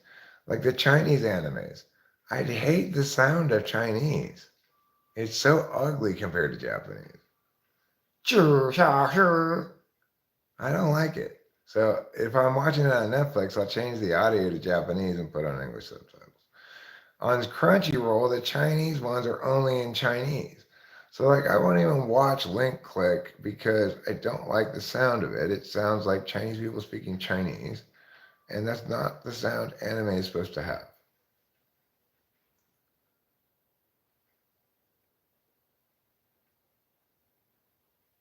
Joe Smith makes a very cogent point here.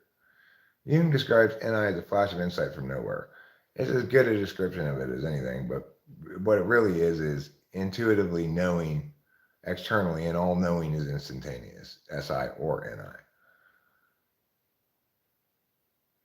The point is, AI is not using any kind of intentional manner at all, attentional manner at all. It is a program, not a consciousness. To call it artificial intelligence is to use the wrong name for it. It is instead a generative algorithm, you know?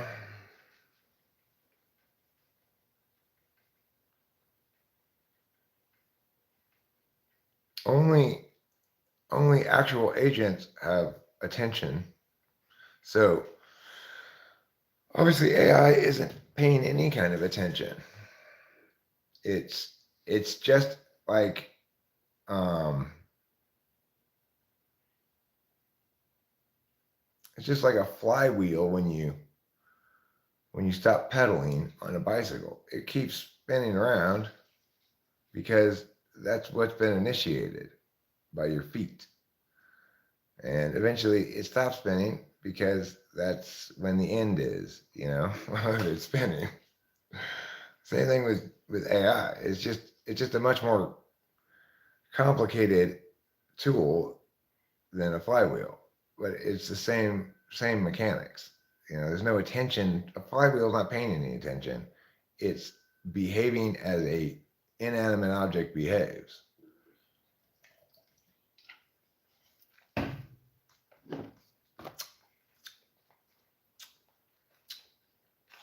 So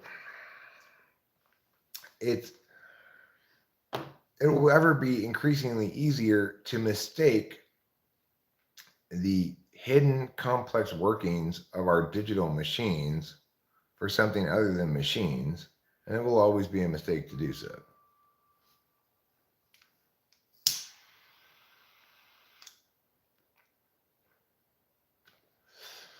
You can't make self-aware intelligence. You can create self-aware intelligence, but you do so by having sex and impregnating a woman. Then she gives birth to a baby. You raise that for 18, 20, 30 years. Some cases, like my case, like 50 years, you raise that. And then, um, and then it's ready to be a intelligent adult. Does she demonstrate SI well on a daily basis or for specific past stuff? My SI is more vivid when it comes to the past or unique events routine. Rachel's better about routine in the sense that she likes to establish that I do laundry on Mondays and then do it every Monday, right? But but she's not good at accessing her experience at all when it comes to addressing questions that require her experience to answer. So uh, she asked me the other day, she had, she's always looking at astrology stuff, tarot stuff, variety of different kinds of stuff like that. Personality type stuff, she mostly isn't too exploratory anymore. I don't think she's kind of dug into the fact that she has the most reliable typology person right here. But she still reads certain things like on Reddit about it, and then she'll come and be all like upset because she read something that's wrong and she doesn't like it or something. But here's the example I'm gonna give. She was watching or reading something that told her that she might be too giving. She asked me, "Am I too giving?" I said, "Well, can you think of anybody you've given anything to?" I can't. I mean, you give yourself to me as is appropriate. Uh, but no, I don't think you're too giving. It's like if you had SI conscious, you'd reflect on your experience and ask yourself, have I do I have a lot of examples of me being too giving? Can I think of any examples of me being too giving or whatever? Um, so obviously in that instance, you see the issue, you see 8 slot SI in all of its glory.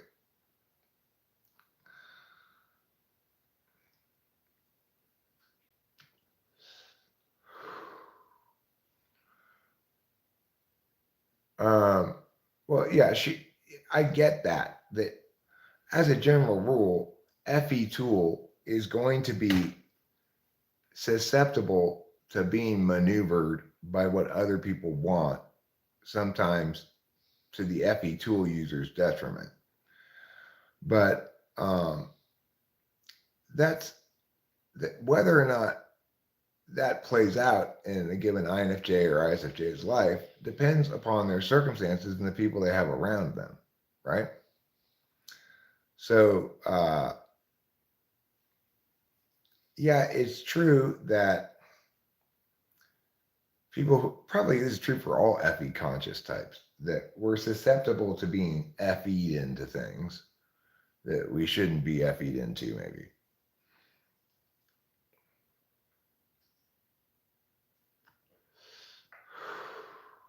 And the thing is, what's much more the case for an INFJ is not that they're likely to give up desires in favor of what others want.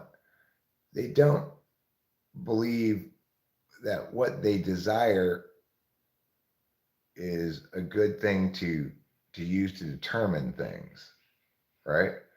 Like by and large, Rachel doesn't have a preference for meow meow meow meow. When she does have a preference and she does want something clearly, she makes it happen. Like she wants to have a Christmas party, so she makes it happen by saying, "Do you want to call Delilah now and settle that date?" And I say, "Sure, let's do it."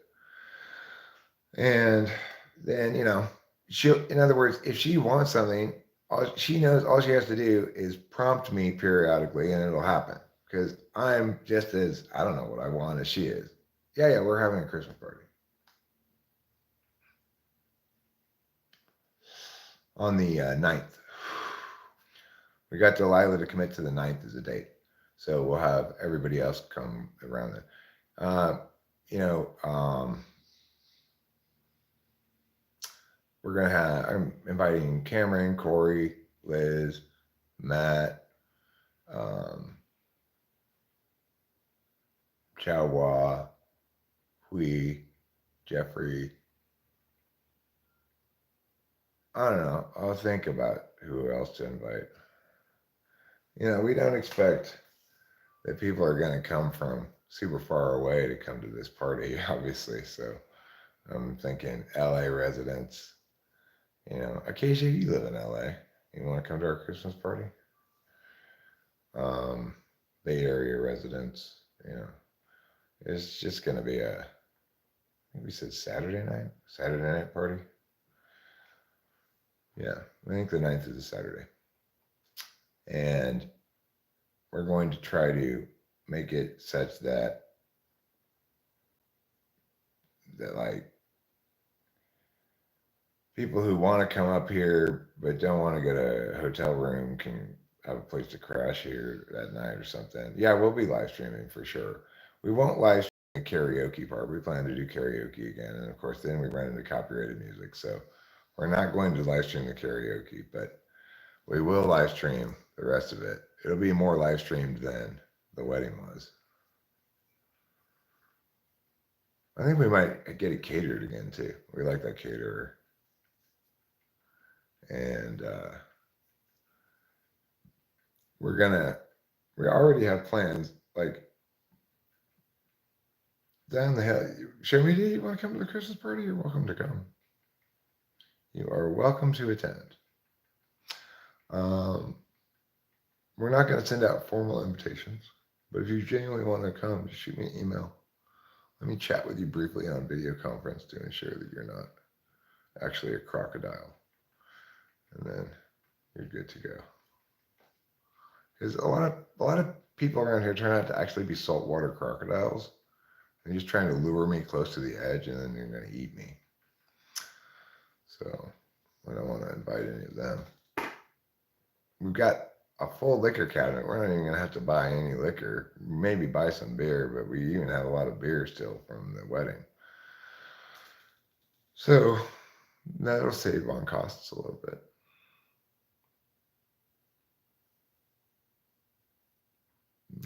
You too, Acacia. Let Rachel and I talk to you on a video conference before you show up, just to make sure you're not a saltwater crocodile. You're Geraldo Rivera's brother? Oh, how fantastic. Oh no, I can tell the difference. Saltwater crocodiles can type into the chat, whereas alligators don't have enough deftness in their claws, their finger claws. That's how you know if anybody in the chat is a crocodile or an alligator, they're definitely a crocodile. Of course, naturally, we get some narwhals in here as well. You can tell they're narwhals because they type so slowly. They have to push each letter on their phone with their horn, and they don't have any hands to hold their phone. So, well, SI can be quite reliable for the future as well, as long as you're persisting in a regular pattern of behavior and your assumptions that meow, meow, meow elements of the world aren't going to change, allow me to predictably anticipate the outcomes from the same behavior day after day, well, then the past is a perfectly good and reliable indicator of what the future is likely to provide. Having lived now for 52 years, I have had plenty of opportunities to see meow antecedent play out into meow consequent. And that while it is the case that past results are no guarantee of future outcomes, it's also the case that intuition about how things are going to dramatically change and rewrite our expectations is also frequently wrong. So, the thing to remember about NI is that NI is most correct when it accesses the most data. An NI person who's intuiting about something is assuming that all the relevant information about that thing is objective data. It doesn't need any subjective data to intuit correctly about something. In reality, there are lots of things that you need subjective data to intuit correctly about. And the example I gave earlier is my friend Corey initially showing up here and pathologizing my relationship with the YouTube channel as a somehow unhealthy need for attention by me, because of course he doesn't know anything about types or cognitive functions or third slot FE or anything like that. But then when he actually experienced being on this end of the live stream and talking with the chatters, he enjoyed it. And then all of a sudden his intuition was just tossed out the window. The previous intuitive conclusion was tossed out the window, and he said, "No, I get it. I guess I can see why you enjoy this." Okay, well, don't trust your NI without experiencing some data about it then first. Of course, I can't blame him necessarily for being like that because he's been pushed back into the corner of his dominant and tool function by. Well, you're right, Joe Smith, that NI in its most native form is intuiting about what you should do right now because of evolving realities, as per the example of me intuiting that I needed to slow down and get out of this guy's way because he's going to come over all of a sudden without looking. But before it actually happened, was for cues I couldn't understand why that happened. That's NI intuiting about SE stuff, right? But for people who are in above S, that's the less significant, less meaningful, less important manifestation of N. And while N is tied with SE for exactly that reason, it's a communication function ultimately, and it's more well served dealing with communicative objects.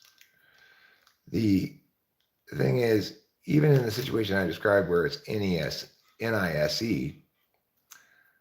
that NI is informed by the fact that I had spent my life driving and, unconsciously sort of or subconsciously keeping track of cues, indicators of other drivers' behaviors. So my NI was capable of being correct in that instance because I had a lot of experience driving that it was informing my intuition in that moment. NI people will intuit about things regardless of if they have any relevant experience that they need to inform their intuition. So when I say that having more personal experience with something empowers an NI user's intuition, what I mean is it provides them a full enough background field of unconscious linkages that they've made between things such that their intuition is more likely to be correct. If the neighbors had experienced with us the wedding preparation process, they would not have intuited, as I'm sure they did, as any reasonable person would, they would not have intuited that the reason we put up the curtains was the day after I yelled at them was because we had been having a conversation about filming and privacy.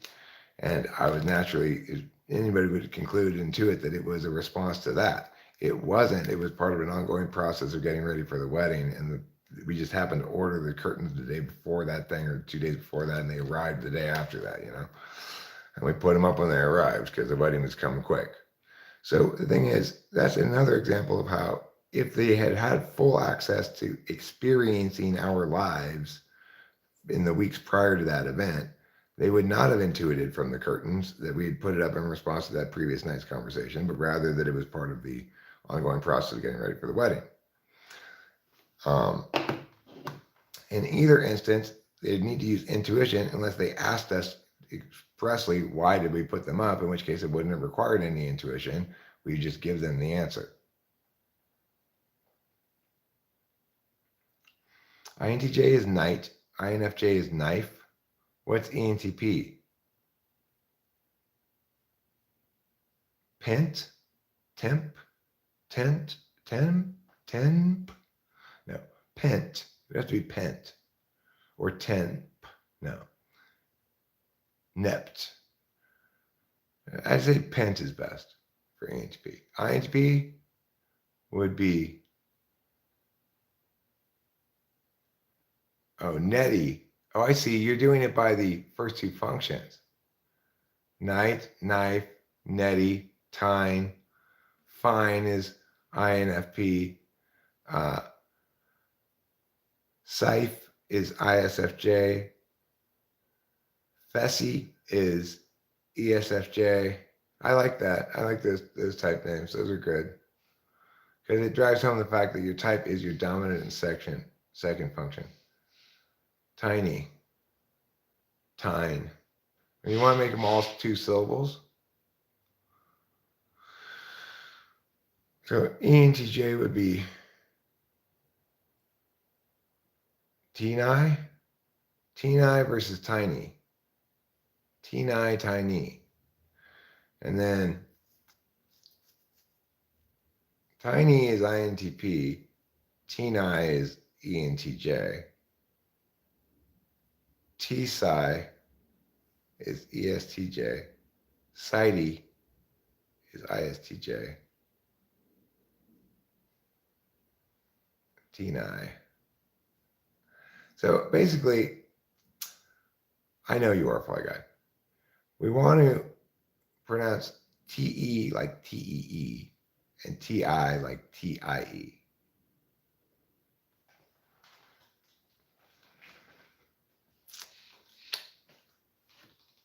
Or TEA. TE is TEA, you could say.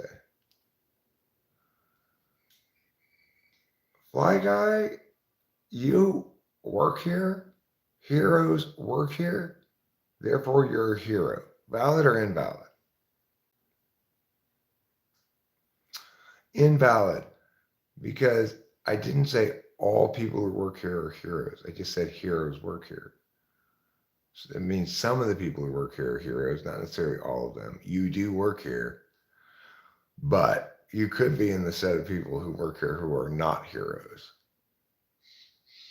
It doesn't necessarily mean they're anti-heroes. They could just be civilians.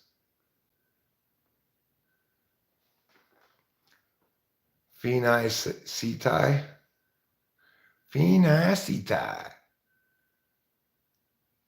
Saw someone's Wi-Fi name. It's pretty fly for a Wi-Fi.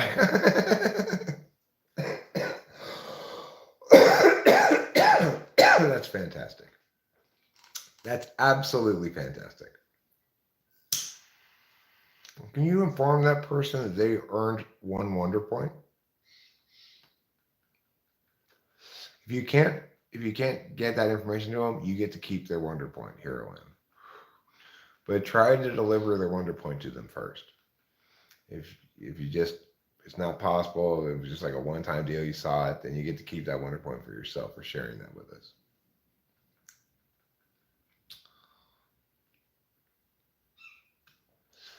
All right. Here's a trivia question. In what country do you most want to lose your wallet? In which country do you most want to lose your wallet? That's a trivia question. Nope. Good answer, but no. Incorrect. In what country do you most want to lose your wallet? Not the DPRK. Switzerland, also a good answer. Correct, LII last, Japan. Japan is the best answer. If you lose your wallet in Japan, you go to the police station, somebody has turned it in, and you will get it right back, no problem. Like, my parents, one time, they left the Imperial Hotel in Japan when they were there and went out, and the hotel gave them lent them a hotel umbrella to use. And they said, okay, well, have a nice day. They went out, and when they got back, they left the umbrella in the cab. And they said, oh, we're really sorry we left the umbrella in the cab. And the hotel people said, oh, no problem at all. They'll bring it back. They'll bring it to us.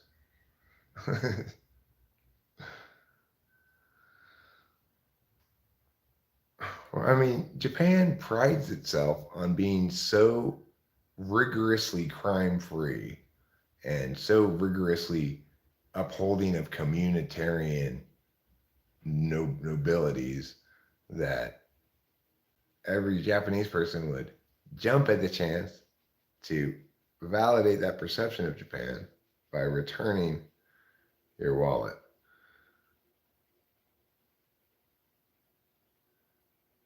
Well, yeah. I mean, I sometimes carry cash. If I were on vacation, I'd carry a fair amount of cash, I think. Okay, well, it isn't crime free, but it's petty crime free, more or less. You know, there's a lot of awful trade offs Japan makes to attain its um, to attain its advantages. So Japan has more or less zero homelessness, but it attains this advantage by basically dehumanizing people who don't fit into the expectations, and they stay in their room for the rest of their lives until they kill themselves. It's like it's horrible, but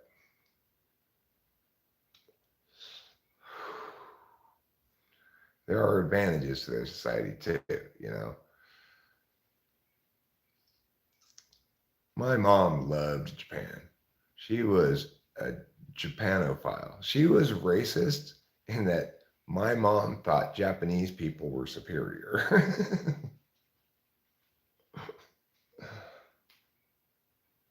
She just loved everything about it. They were so polite, and they, like she went to this one jewelry store in Kyoto, and everyone was so like bowing and polite and everything. And she bought some stuff, but she didn't buy that much stuff. And then they were so bowing as they left and stuff. And my mom just ate that shit up. She just ate that shit up. They definitely care about appearances. And they're strictly hierarchical by age. So, you know, if I were to go to Japan looking old like I do, I'd be afforded a lot of respect just because I'm old. Which is ridiculous. I'd probably also be gawked at a bit because I'm 6'4.5". I'm glad I measured myself yesterday, and it said 6'5.5" because that taught me something that I did not know prior to that, which is this tape measure. It starts at the end of the metal thing, not at the beginning of the tape part.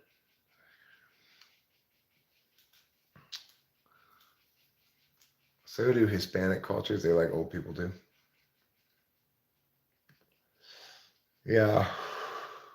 I mean, the thing is, the more meritocratous a society manages to be, the less communitarian it is.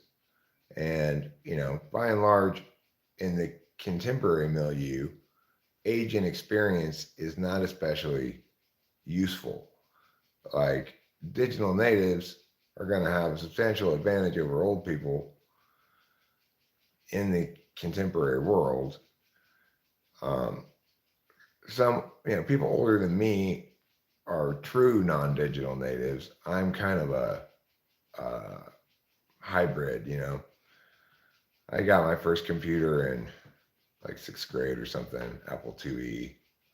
I was doing basic programming as a kid and using things like Locksmith 4.0 to crack games. I had a huge collection of pirated floppy disk games, and so I'm even more digitally aware than most people my age from an early point in my life.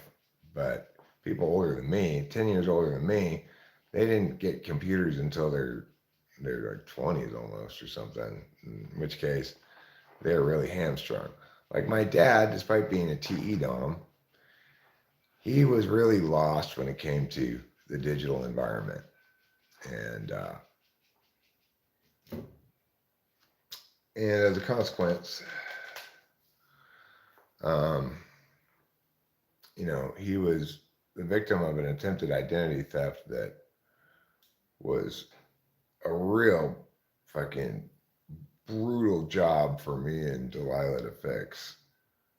But we managed to come together as a family and get it all fixed. And all the person got away with was one Apple laptop.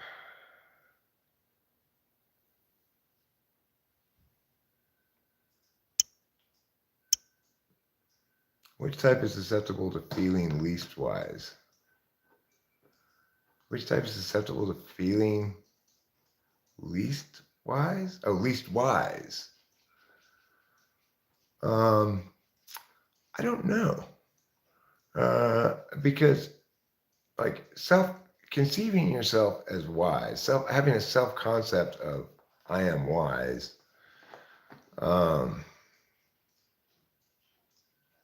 Do I have that self concept? Do I believe myself to be wise?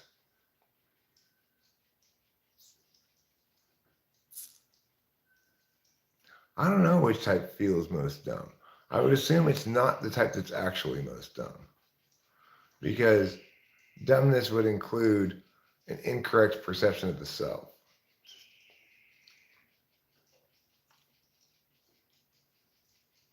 ENFJs doubt themselves a lot.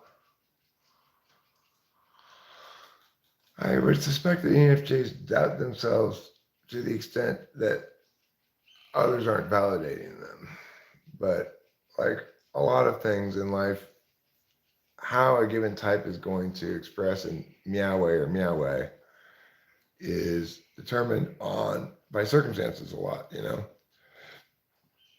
If you're in an environment where that you can legitimately claim to be loved and validated for who you are and excused and understood for who you aren't, then you're not going to feel dumb. You're not going to feel useless or worthless. You're not going to feel like you need to prove yourself or whatever. You're going to feel happy and living a good life.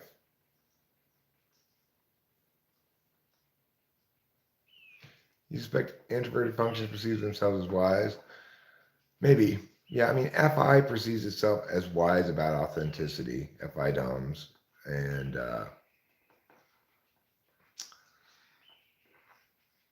NI is a wise function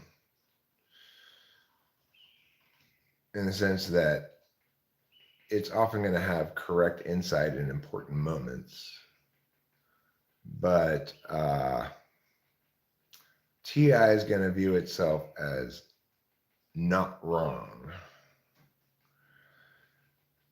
A good TI user, no good TI user views themselves as correct without cognitive functions. They just view themselves as not wrong or less wrong. And like I've said, I firmly was in the camp of smart people who believed there was no metaframe, no the metaframe, because I was convinced that I was not wrong, but also convinced that I didn't have things figured out adequately. I'm obsessed with appearing a certain way. I think that many have social anxiety or even obsessive compulsive behavior, perfectionists and control freaks. Hard on themselves in this regard. People often say to me, "You're not wrong." Well, that's good enough for me. Right. Better than the alternative.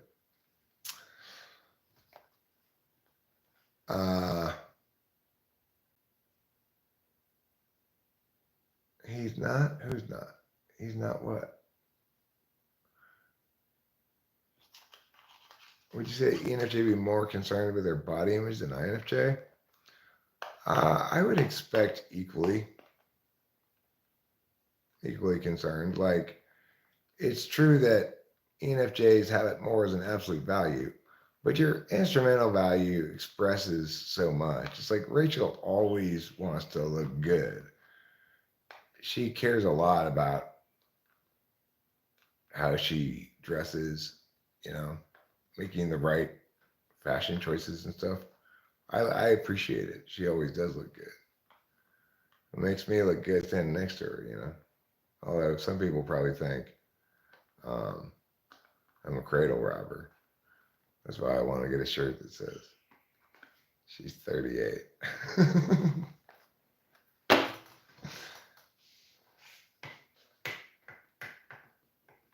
And yes, I'm loving it.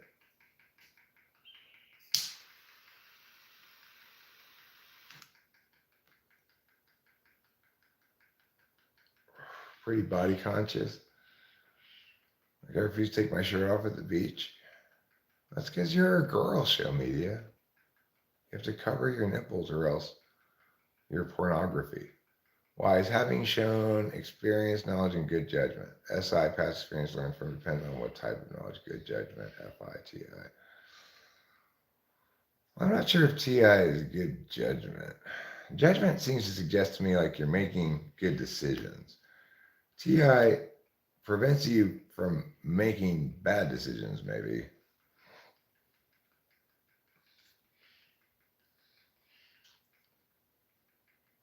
I wonder what they suspect the age gap is. Neither of your ages will probably guess correctly. Yeah. People think I'm older than I am. People think she's younger than she is. And so when we first got together, I got to enjoy many occasions where a new hater would come in and try to shit on me as a cradle robber, and I'd say, actually, she's 34, and then they'd just be like, I was trying to get you, Eric, but now I just make you look like a big pimp.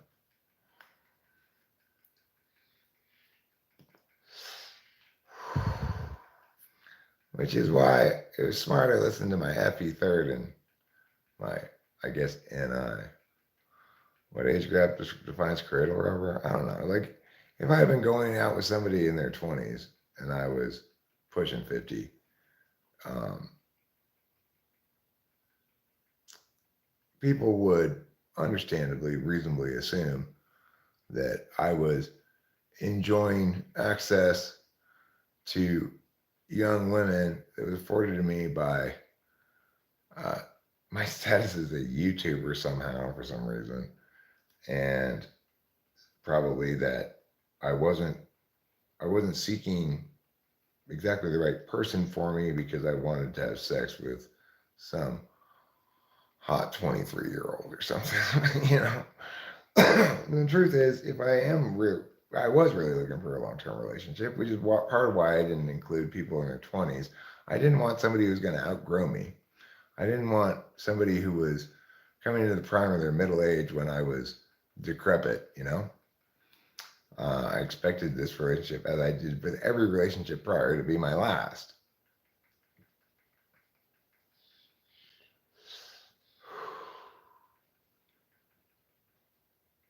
Right. If they were 18 or 19, it would be like that song by Steely Dan, Hey 19. Hey 19, we got nothing in common. We can't dance at all. Just take me away when you slide on down. Yeah, exactly. So I knew I needed somebody who was in their 30s at least. And I was looking for, my age range was from 30 up to a couple years older than me. And Rachel turned out to be 34 when I got with her. She's 38 now. And you know, she's perfect for me. The weird thing is, now that I consider the question, I understand it to be the case that it wouldn't have mattered how old Rachel was. She's still the perfect person no matter what. But um, having her be 13 or 14 years younger than me, depending on the time of year, that's a manageable gap, right? It doesn't have as much SFE consequences as a larger gap does. Is Daft Punk NTP or STP? I have no idea. I would suspect they're intuitives because, like,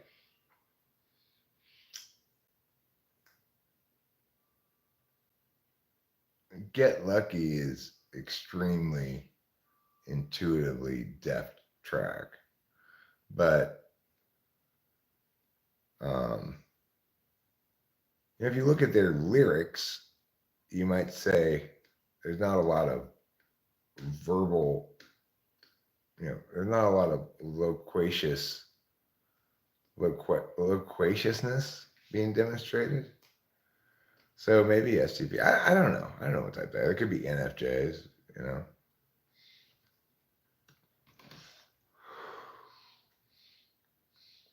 I'm quite convinced that Johnny is an INFJ.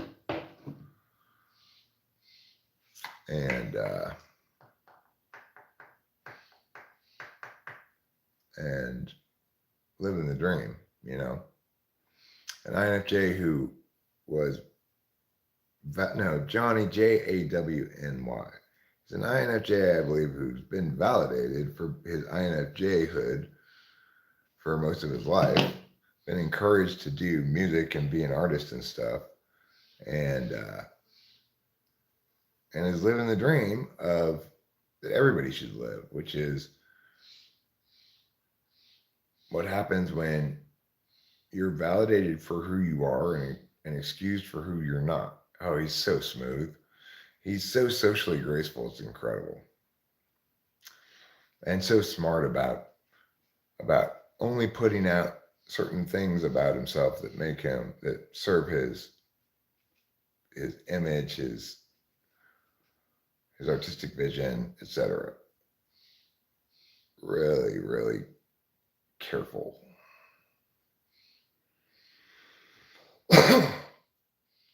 Who is still married? Nancy and Ronald Reagan? No, they divorced a long time ago. My parents are 20 years apart. He met her when she was 3. He was doing a summer job. He went to high school with her parents. Huh. Yeah, are they still married? Yeah, a curated public image, Daft Punk, in that regard, is suggestive of that they're NFJ, And the fact that they want to hide their faces and stuff and make it all about the art and not about the artist. That's one NFJ style way of dealing with image that allows them to bypass a lot of difficult choices.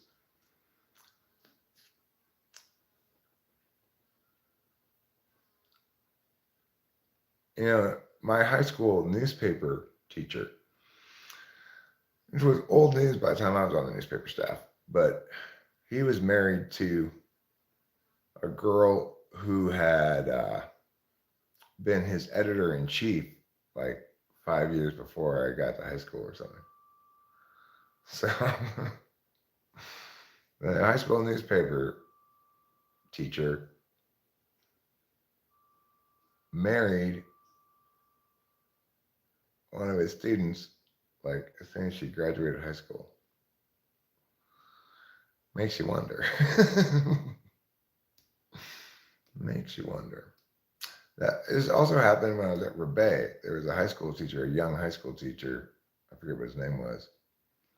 And as soon as this one girl graduated, he started dating her. Which suggests to me they were dating before, right? And he was banging that chick probably a whole year. Her whole senior year, I bet. Or most of it.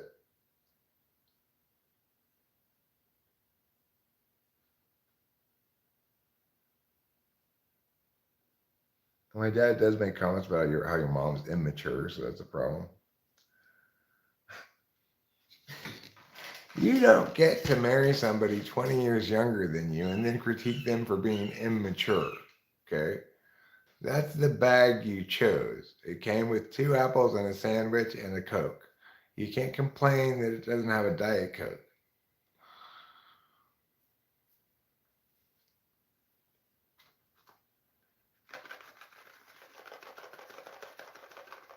Right, he got her young for a reason.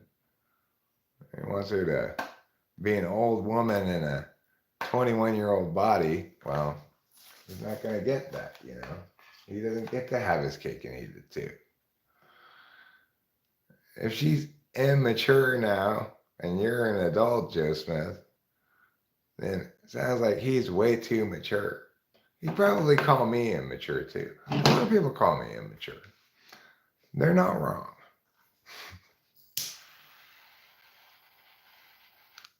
But, I'm not just immature. I'm also childish.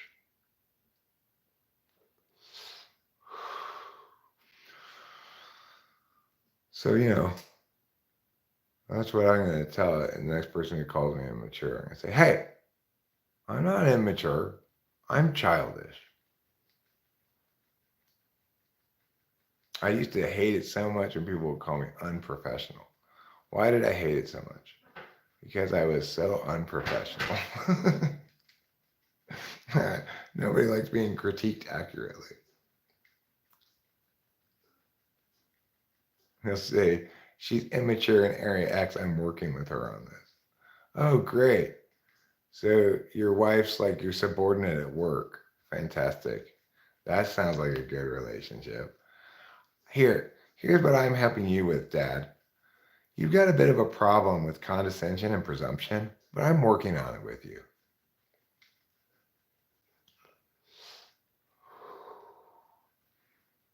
That's what you should say to your dad. Or tell your mom to say that to your dad. Gary, we're going to pretend your dad's name's Gary.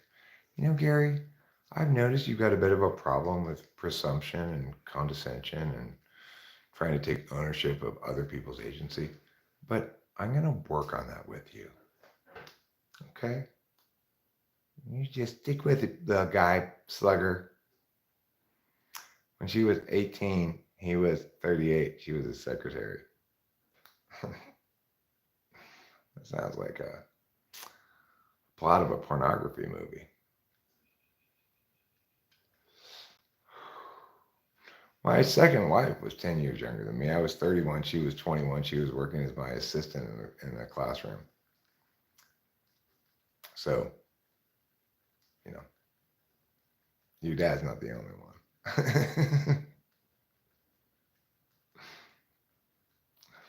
But that was just 10 years difference. I was 31. She was 21. Actually, when we first started dating, she was 20 and I was 30. Because, it was just a couple of months and she was still 20. But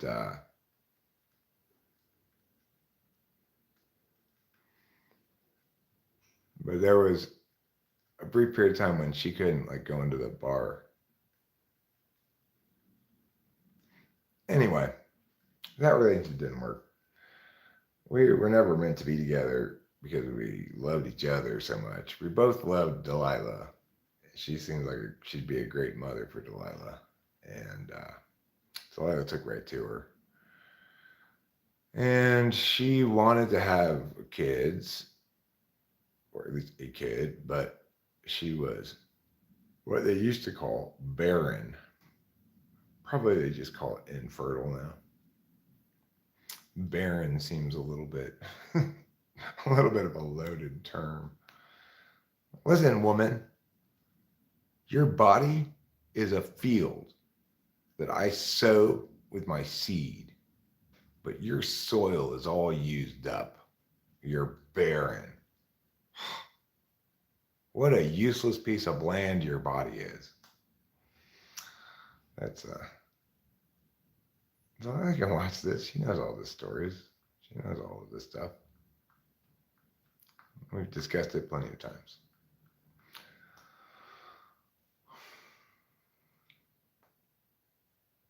So anyway, it was a pretty good deal for everybody, I guess. Delilah got a good mother, ESFJ mother, textbook motherly mother, packing lunches for her that have a little snack of every kind in it and stuff. I got a mother too, essentially. I was in this period of my life where I didn't want to deal with shit. I just wanted to go to work and that's it. What is up, Eric? Asks Julius Seizure. Well, it's the opposite of down. It's a directionality, referring to things above the agent whose perspective is being referred to. It's the name of a film. It's shorthand for University of the Pacific. Anything else anybody can think of? It's true letters of the name of the country, United Arab Penises.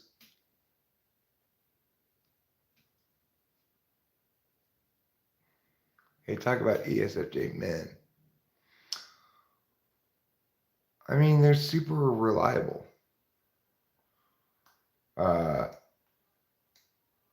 Abraham's a good example of an ESFJ man.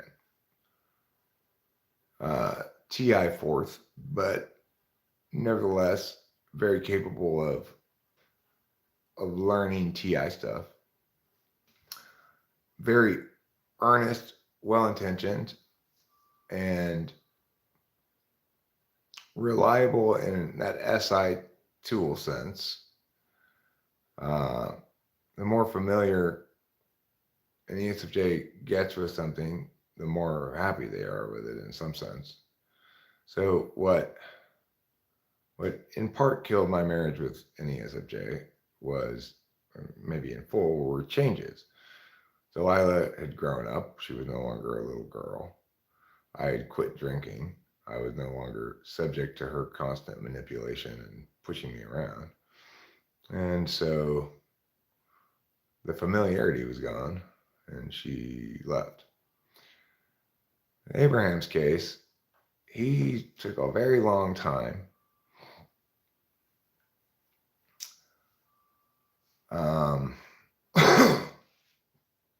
to woo and ultimately marry Susie and move to Norway, despite the fact that it was an impossible situation, being that long distance for that long, then having COVID delay you going over there and then meeting like once a year and stuff. It was an impossible situation, but Abraham stuck it out. And now he's married to Susie and they live in Norway, and he's a fish farmer and she works as the manager of a pet supply store. Abraham's my former assistant coach at Autonomy Debate. I was looking for an assistant coach. I put an ad up someplace, and he responded to it saying he'd like to intern because he was just out of high school. And I brought him in to just sort of see what he was like. And I said, fuck interning, you're hired. I like your attitude. You're a good worker. You want to win. You understand that we have a goal here. You were on your speech team and you did fine on it. You're not a debate coach, but that's fine. I got people doing Congress or whatever. I like you. And he was an excellent right-hand man for several years. And then I got with Kimberly, and the whole debate business went up to shit, He was ESFJ, Abraham. He still is. He still is an ESFJ. He's not dead just because he lives in Norway. ESFJs do funny things like this. Apparently, he went to the bar with Susie one night, got pretty drunk, and got up on the mic. It was like karaoke there or something. He got up on the mic and said, I just want to say this one goes out to all the single mothers out there. Now, Susie apparently interpreted it as being kind of frat boyish. He was not being frat boyish at all. He was feeling in his heart compassion for single mothers. And with NI Polar, he thought this bar in Norway was a good place to voice his support for them. So, yeah. ESFJs are great. ESFJ men and women are great. At the same time, they do suffer from NI Polar, and that can cause frustration for people who have NI as an absolute value. It can cause like disagreements that I used to have with my ESFJ wife, where I'd be like, but this thing here is determinate. And she just shifts ground. But you do this other thing that's unrelated over here. And I'm like, will you stay on fucking point? Worst polar, maybe TE polar, no reading. TE polar reads just fine.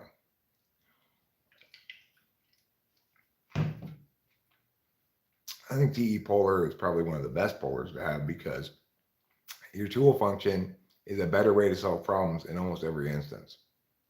Asking somebody who actually knows what they're doing how to fix something or solve a problem is a better approach, or researching it on the internet is a better approach than figuring it out yourself almost always. So I think TE polar causes the fewest problems. And Rachel, if she can't figure something out, she just asks me and I'll try to figure it out. Or most things that need figuring out, she doesn't even bother touching them. She just waits for me to do it. I told you were TE polar. Well, have I ever typed you even? If I didn't type you, why would I tell you you're TE polar? If I did type you, then I told you were an INFJ or an ISFJ, one of the two.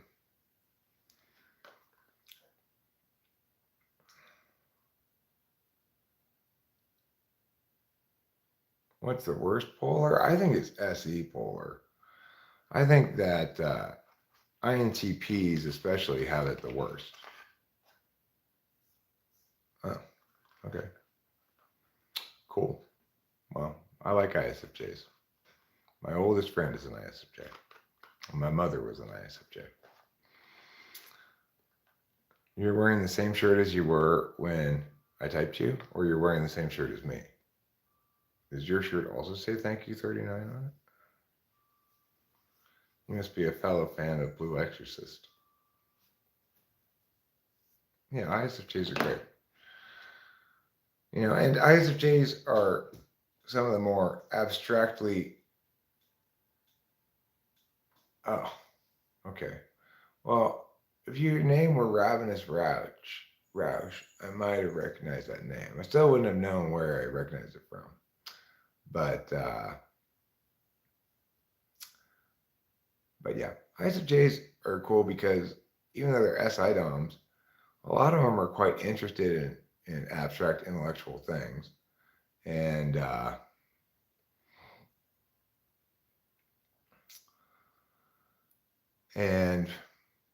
they're fun to talk with, especially if you've got some personal history with them. There's a lot of common reference points. Like I sit down and chat with my friend Dave Porter forever.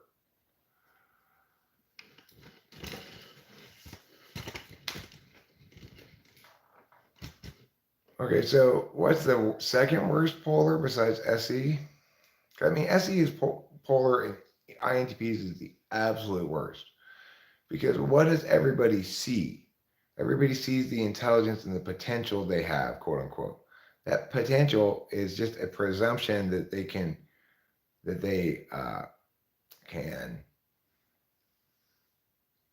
SE is not a kind of attention, right? It's like they don't have a lot of potential because they can't execute shit. They have a lot of correctness and very little incorrectness, but a lot of potential to do what? To sit around and think about things, play video games, and hate themselves? That's what society has done to INTPs. It's made them all hate themselves because they don't know about SE polar by and large. They just know that they constantly fail, according to other people, to attain anything close to their quote unquote potential. But second worst polar, I would say probably FE polar. Because FE polar people are constantly getting pathologized and told that they have autism spectrum or whatever, or otherwise experiencing the negative consequences of not being socially graceful without understanding how that happened or why. That's got to be difficult. Talk about SE polar INFPs. Well, SE polar and INFPs, it doesn't seem to be quite as crippling because at least INFPs have clarity about what they want and some conscious understanding of how to get there. So the thing they're going to try to execute with their minimal SE polar is much more clearly articulated and stable than the thing that INTPs might try to follow through on. INTPs are always still deciding, trying to find the thing that's totally lacking in wrongness enough that they should bother executing that project. Whereas because INFPs put their own self-interest first, they at least know what they want and can consciously determine how to get it. Execution's a lot easier in that context.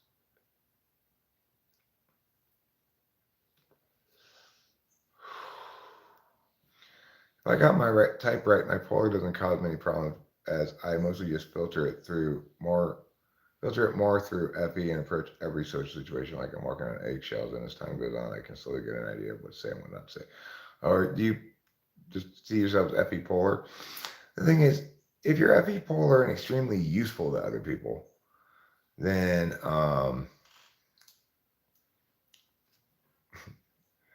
then the FE polar probably isn't going to hurt you as much.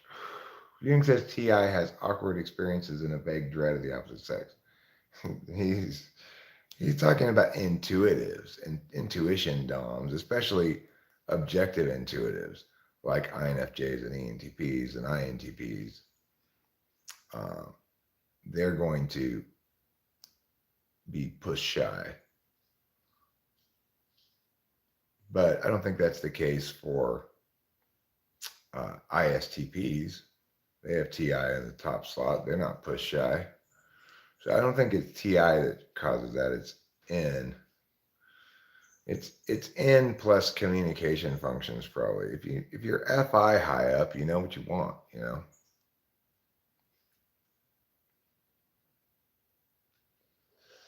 How do INFP respond to stuff like being pressured to do Shakespeare INFPs?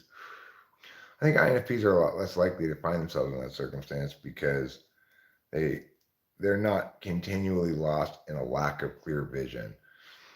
Because while they too have NI6, which is countervaluing concision, finality, determinateness, FI is a very determining function. It's like if you've got sufficient clarity about what you want, then the truth being instrumental is fine because it's helping, you know, you want the concise, holistic, determinate truth to be helping you get what you want, right?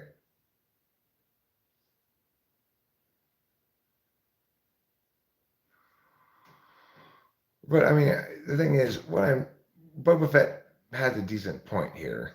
Asking me about INFPs is asking somebody who's poorly equipped to understand INFPs very well to explain them.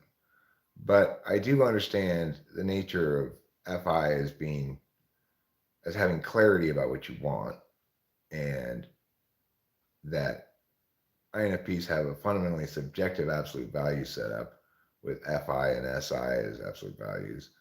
So they're going to have a much less conflicted relationship with NI instrumental than INTPs are, because INTPs are doing the kind of work that, I mean, they're doing the kind of being that validates externally against a function that they countervalue.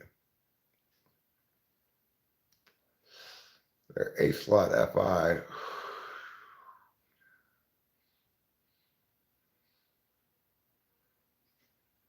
I was incredibly awkward with the last ISFP lol. Was I? I didn't feel like that was an awkward typing session. Seemed comfortable enough to me. You felt FE cringe for him? I mean, my FE's not that great. It's possible I was awkward and cringy, but I can't articulate why that would be the case. When I finished that session, I didn't. Normally, if I embarrass myself, if I'm awkward or cringy in some way, I'm obviously like my own harshest critic if I'm aware of it. It's certainly plausible that I was unaware that I was behaving in that fashion. But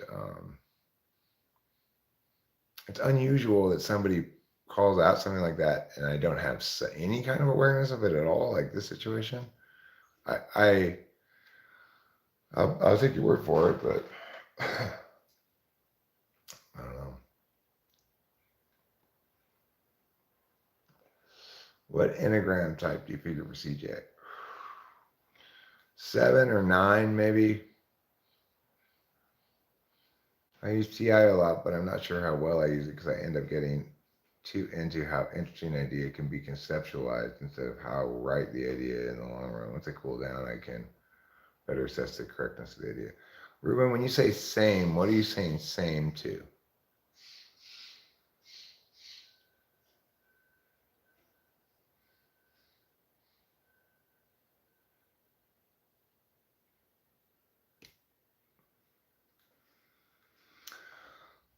Oh, harsh critical. Well, I'm sure you're almost never awkward. I must be awkward 1,000 times for every time you're awkward, Ruben. Um, usually, like I said, usually I have some awareness of my own social failings when I'm failing socially, but not necessarily always. And sometimes I'm shockingly wrong about FE things, as per the example of the time I went to go get my dad's glasses from this useless urgent care that we'd gone to. And I was going to be nice and let Rachel go in and get the glasses because I had been there not long before yelling at them all. And then Rachel said to me, if you send me in, they're going to think you're pussing out. I was like, is that how that's going to be perceived? Well, fuck that. Of course I'll go in and get them myself if they're going to perceive me as pussing out instead of being nice, which I am. So in here's an example of clearly my FE understanding of how this was going to play was wrong, you know?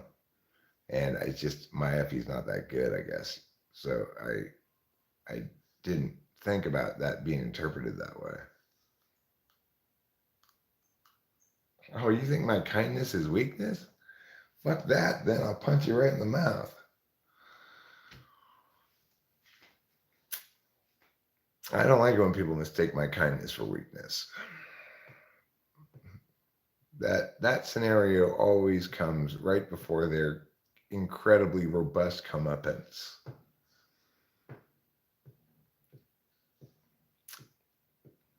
Because no, yes, I'm nice. No, I'm not your bitch.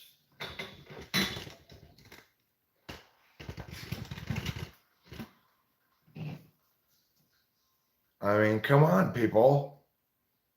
Don't try to think I'm like, don't try to like outsmart me because I'm being nice.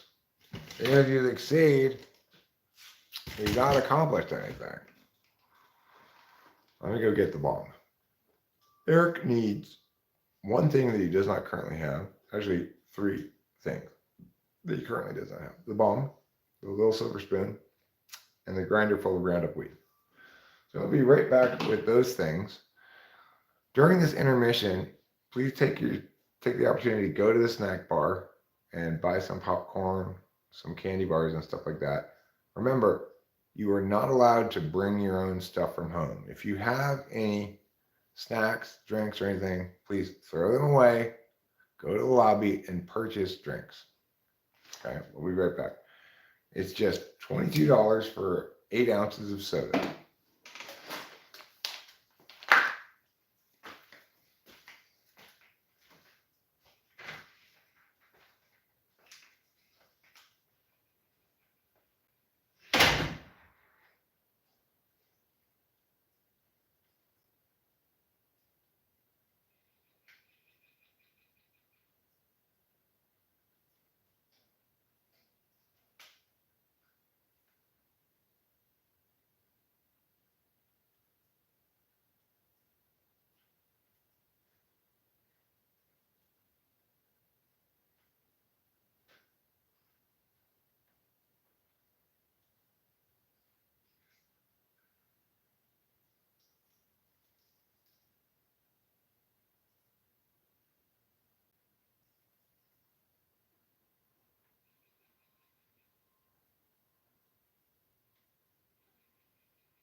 So to answer your question, Joe Smith, yes, I'm more or less retired.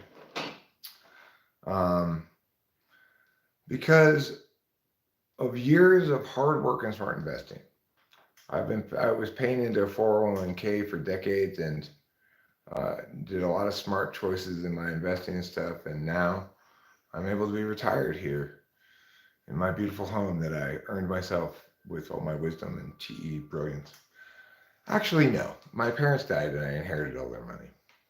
So um, that's why I get to live in this nice house and live stream all the time and not go to work.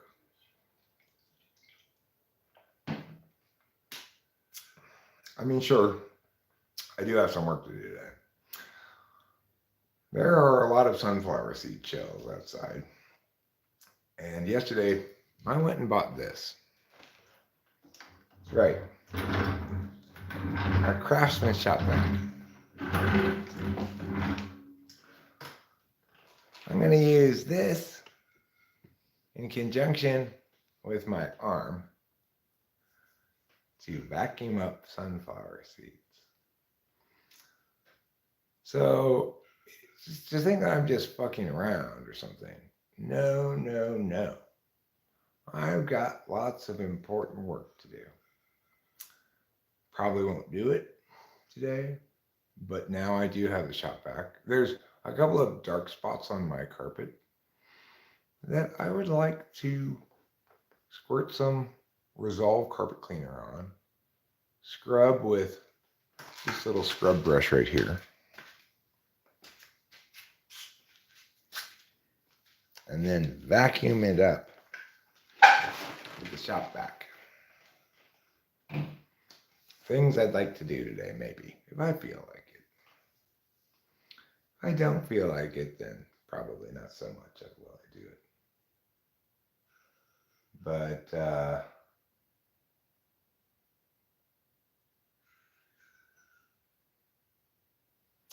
I also gotta still plan a funeral for late October for both my parents. They have a plot in Missouri where they're going to be buried next to my maternal grandmother. So I got to do that. That's the main thing that's hanging over me right now is planning that. I've been putting it off, meaning to get onto it since the wedding, but I haven't yet.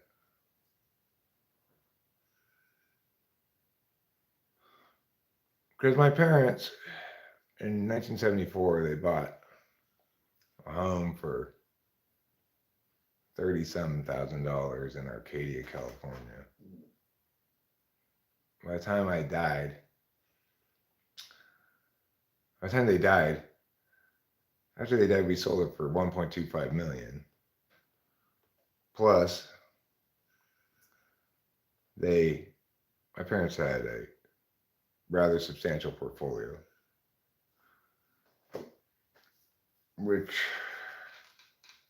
we haven't had to get into at all because after selling that house, we bought this house for $500. So a lot of change, you know. Anyway, I'm not sure if the amount of money we have is enough to last me and Rachel and Delilah for the rest of me and Rachel's life.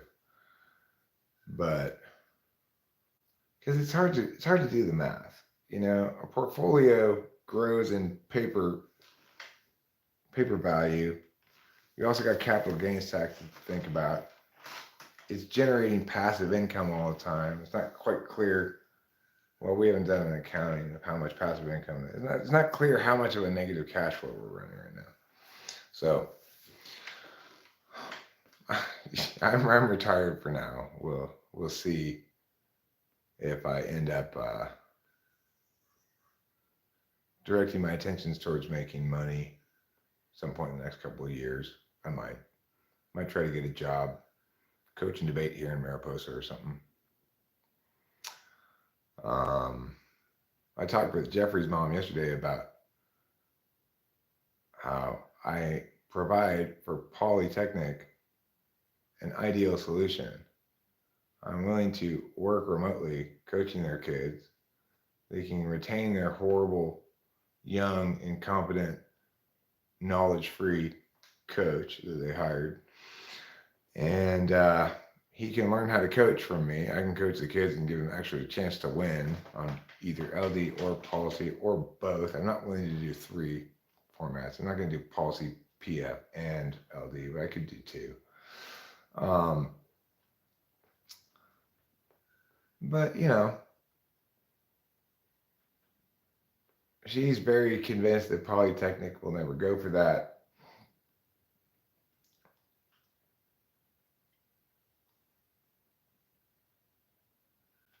It's weird because any school that purports to be as good as Poly does purports to be one of the best schools in LA County or something. Um, but any school that wants to be good or wants to make a good decision regarding academics in general, the specific question of a debate coach or whatever,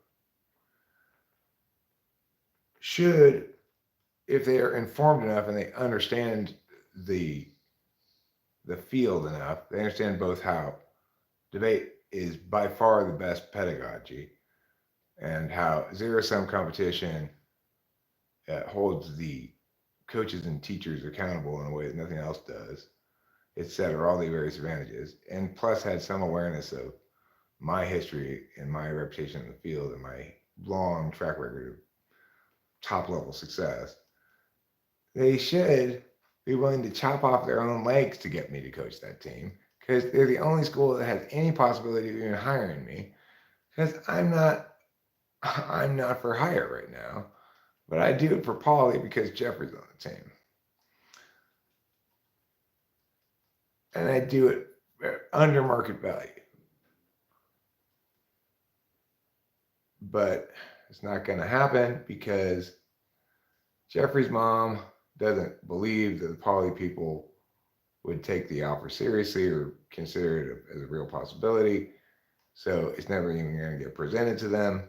If it did get presented to them, they're not going to want to hire me because it would validate critique of their hiring of this incompetent guy, even though it would solve the problem. Because there's so much concern about their own interest and their own shit and not what they're supposed to be accomplishing, right? Fortunately, I don't have to give a fuck. I make the offer, and people without any intuition don't recognize, like, oh fuck, Nick Saban just offered to coach our football team this year for regular price of a regular coach. We have to make this happen no matter what. That's how anybody should be responding to this because I'm a fantastic debate coach. Like, as good as they get. Being a good debate coach and being a good debater are different things. Being a good debate coach means, well, I mean, whatever it means, this is what happens.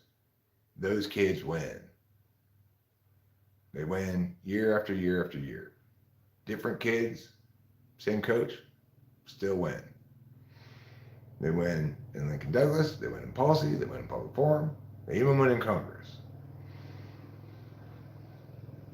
That's my professional track record. Such stuff doesn't happen as a fluke, right? Over the course of many years in a zero sum competition field. The only example I can think of that happening at all would be like Gino Torretta and the UConn women's basketball team when they were so dominant that they just beat everybody and won like 6 championships in a row or something. But that rarely happens in any zero sum field. So anybody who's near there, or like somebody who, even though they don't always win the championship, they're always in the mix for it, like Nick Saban or something. They're irreplaceable. You can't just stick a different coach in, same program, and expect the same results. Coaches, like superstar players, you cannot TE what they do into a recipe that others can follow. It just isn't possible. That's what my TE Dom boss at Kudos thought was possible, that you could replace me now that I had built all the curriculum, put all these lesson plans. Well, I mean, I couldn't make lesson plans for coaching a competition debate team. Obviously, the resolution for PF changes every month. The resolution for LD changes every 2 months. I told her in advance that you're not going to be able to replace me, you know?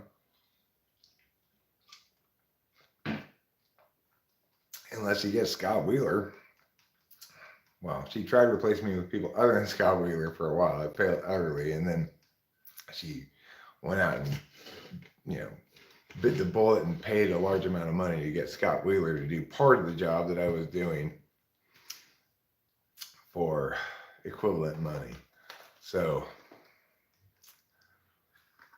she wasn't very happy with that for him, from what I understand, because he was only there occasionally, some of the time. But they still won a lot more than they did with full-time, there all the time shitty coach. It's always going to be the case. Competition exposes frauds like nothing else. It's beautiful.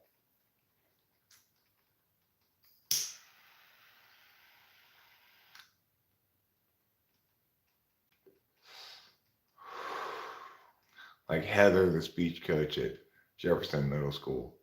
She used to field debaters, but she didn't know anything about debate or how to coach them or anything.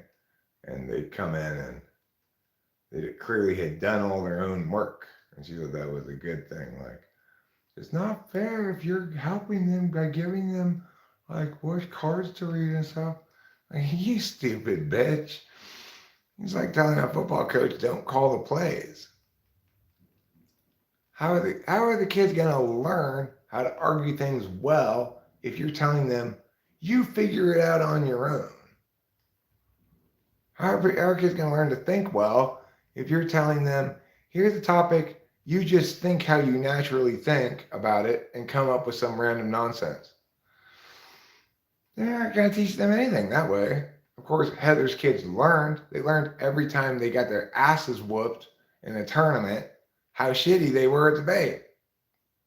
And they learned to get better at it by losing to good debaters slowly, but they never got any good enough to ever compete for a trophy or anything, because obviously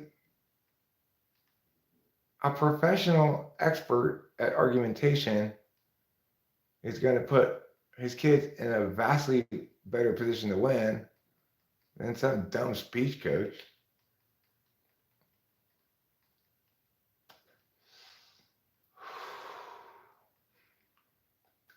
You let the kids make all their own cases, it would just be a clusterfuck of disaster. Why doesn't Heather just have her kids come up with the rest of their curriculum too? Why does she bother teaching them anything? Why doesn't she just say, look, you guys need to learn math, so figure it out? How dumb can you be? Socratic method. The Socratic method of teaching is just a way of teaching people how confused they are, because they thought they were in a class where the teacher is supposed to tell them things that they need to know rather than expecting them to already know them and or figure them out.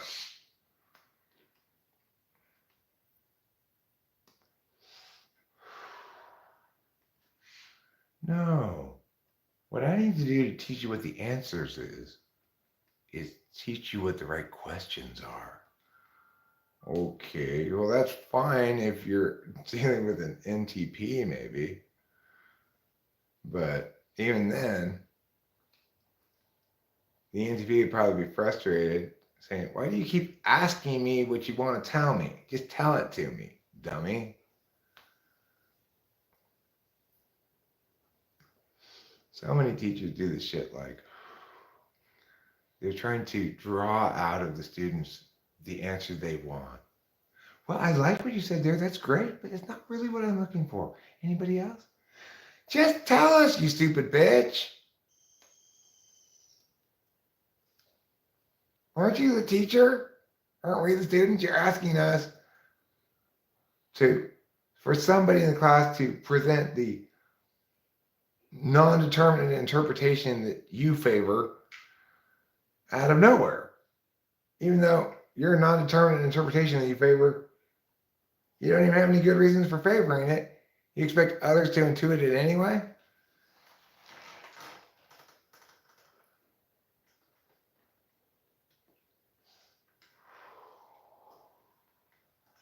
And then when they do figure it out, this happened to me in elementary school. Made me so mad.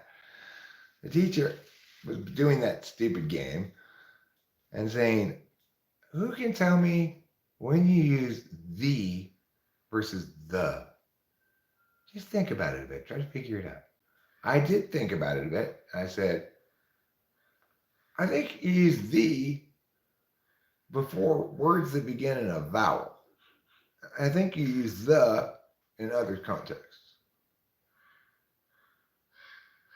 And she was like, well, your mom's an English teacher. I just figured that out on the fly, bitch. I didn't learn that from my mom. You asked the question, I considered possibilities. Well, let me think about context in which I use the and the. And I figured it out. But I didn't even get credit for figuring it out. So, fuck you, elementary school teacher who did that to me. I'm still mad about it 46 years later or whatever, 43 years later. I don't know how old I was. I think I was like in 4th or 5th grade.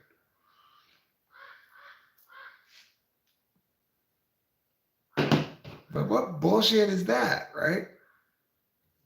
She asked the students to figure something out. I successfully figured it out. She didn't think anybody was going to be able to figure it out. So when I do, she doesn't give me credit for figuring it out. How horrible.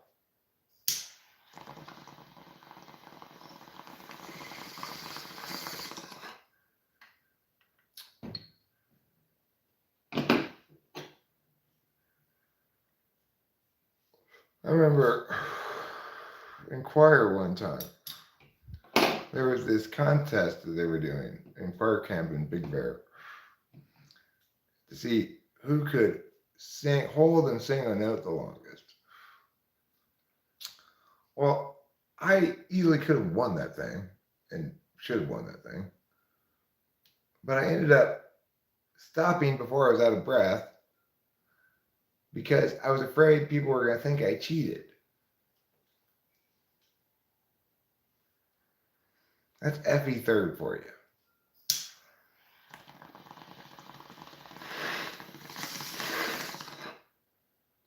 When I played Dungeons and Dragons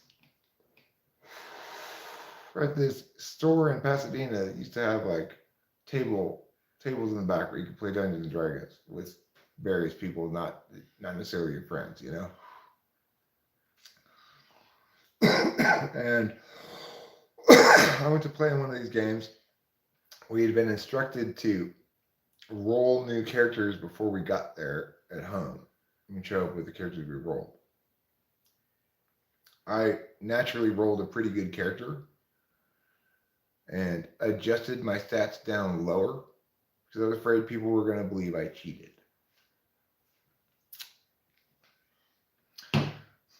FE third.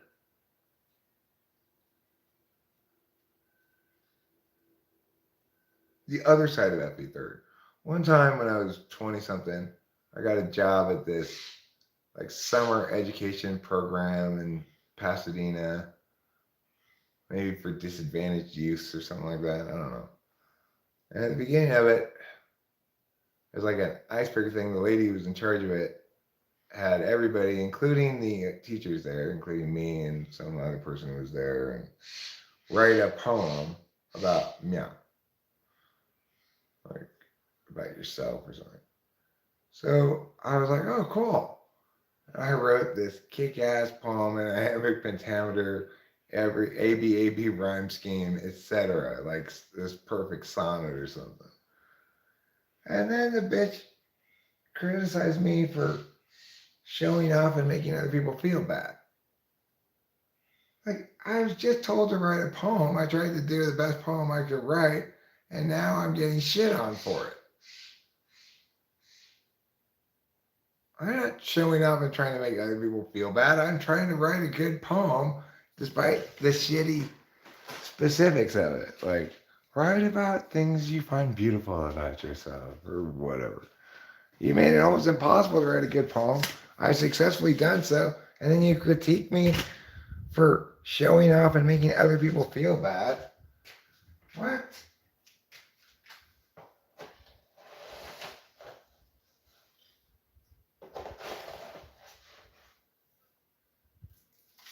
Like, what kind of a crazy world is this?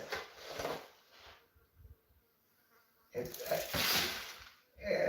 damned if I do, damned if I don't, you know?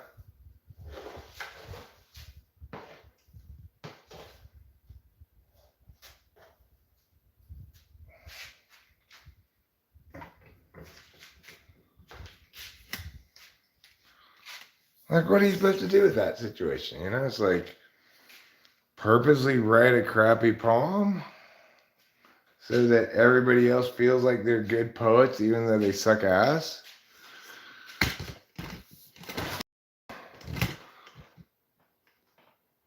I'm trying to get these kids interested in poetry. Why? Why are you trying to get them interested in poetry? You clearly don't value good poems at all. It's about their self-esteem. Okay, well, again, why poetry? Is there something about poetry that you think links to self-esteem?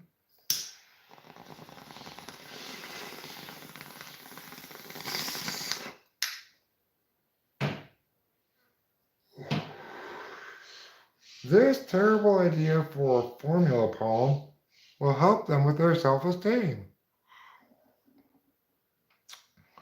Look, Mom, I did this terrible thing. That's wonderful, honey. Let me put it on the fridge. Boy, this sure is a shitty poem. I know. It's expressing myself.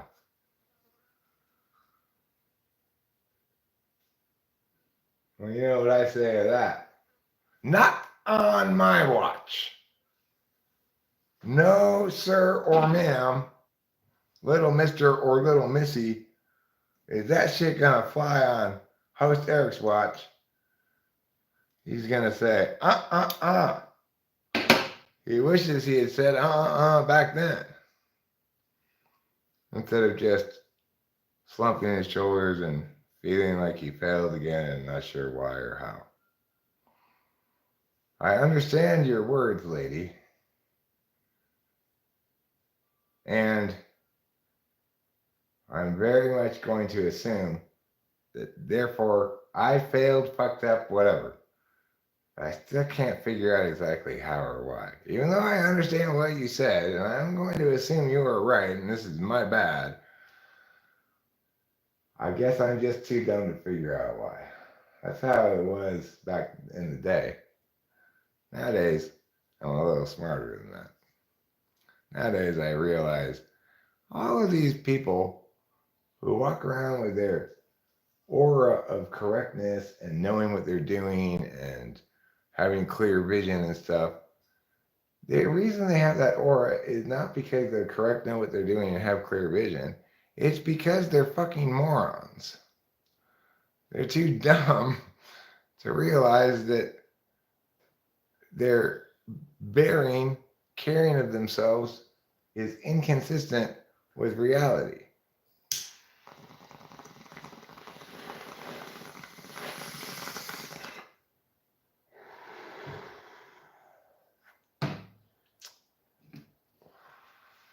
That's the truth of it, you know?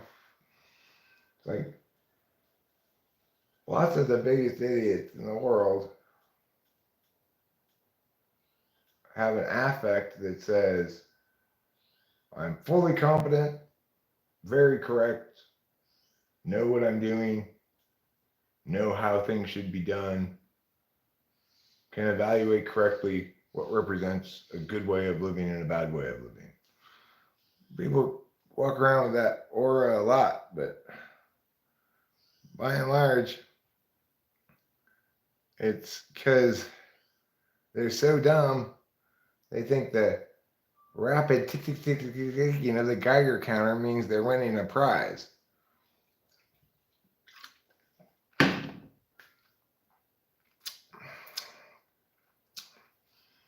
But that's just life as a member of the human race. There's this weirdly massive splay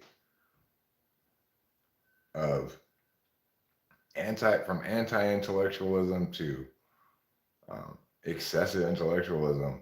The gap between the ends of which is massive, enormous, beyond anybody's conceivable expectation. Is one of the things that cognitive functions explains that otherwise is just inexplicable. People have always tried to explain it with there's some sort of lack of education.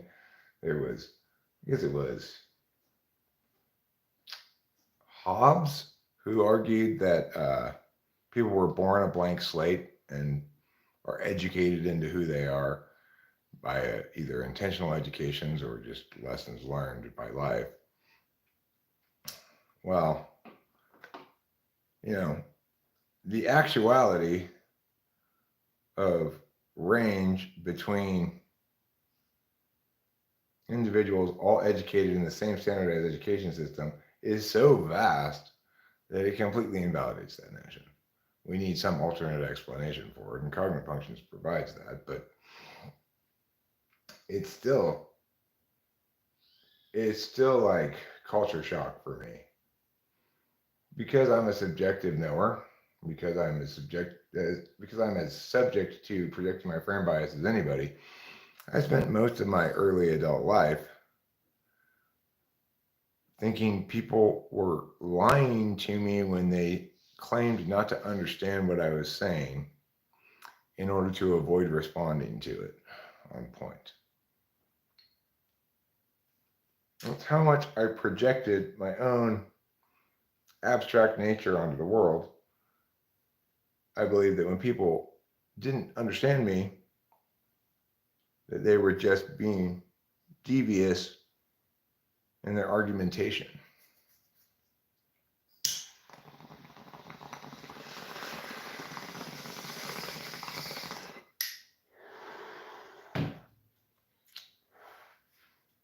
I remember I had an exchange, I think, with Corey. Yeah, it was definitely Corey. It wasn't with Liz. That would be the other possibility, but in which had an exchange, something like that, which is the moment when I realized, when I started to think about possibility. When he was saying, I don't understand what you're saying. I said, you know what I mean. You do understand. It's very clear. And he said, no, I genuinely don't understand what you're saying. Can you explain it differently or better or something? That gave me pause. Like,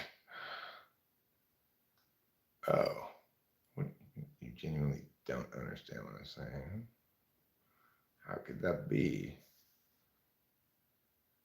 I've been extremely precise in my stating of it.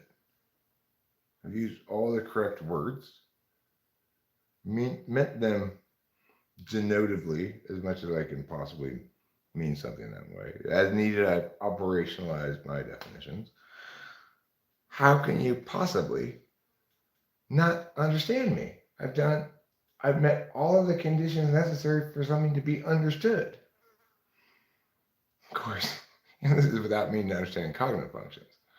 So I understood understanding as the sort of deliberated certainty that's afforded by NETI, not as any kind of holistic knowing thing.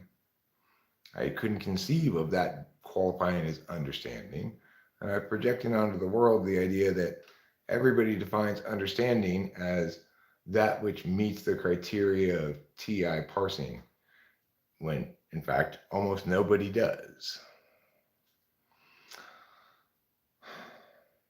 So what was once confused frustration is now an unconfused frustration segueing into acceptance. That everybody else has the same problem I have. It's just they've got their stack, and large amounts of the world don't get it. They don't get that stack. They may pathologize it, whatever.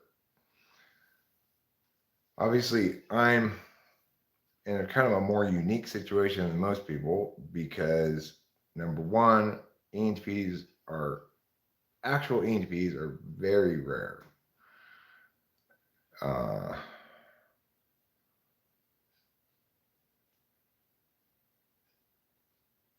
much more rare than the stats would say that people reference.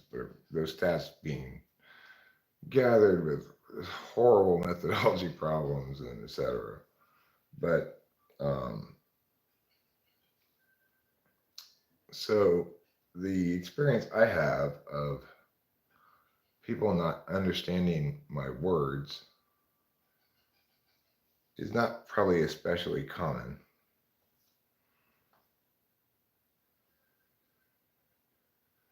I think people, by and large, most of their lack of a paradigm problems are of the sort that they don't understand why Mia values Mia so much, whereas I value Mia so much, and those values are in conflict. I think that's almost always going to be the manifestation of differing attentional priorities and recording values in the absence of a paradigm that explains that correctly. It's going to almost always manifest as you're valuing the wrong thing. No, you're valuing the wrong thing. But in my instance, it may still manifest as that, but it additionally manifests as you don't understand what I'm saying because in some way that I don't understand, it's conceptually too difficult. Requires too much intuition or requires too much TI, I'm not sure. I can't conceive of it being conceptually too difficult, though I can conceive of something being conceptually too difficult for me. Even then, it's not conceptually too difficult, it's mechanically too difficult. Like, I don't want to learn calculus. Just as soon as I even sit down and start getting into the heavy math of things, I just go, okay, this is too much work. It may not be conceptually too difficult. In fact, almost never is it.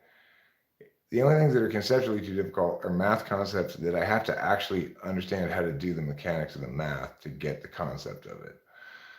Not very many things fall into that category.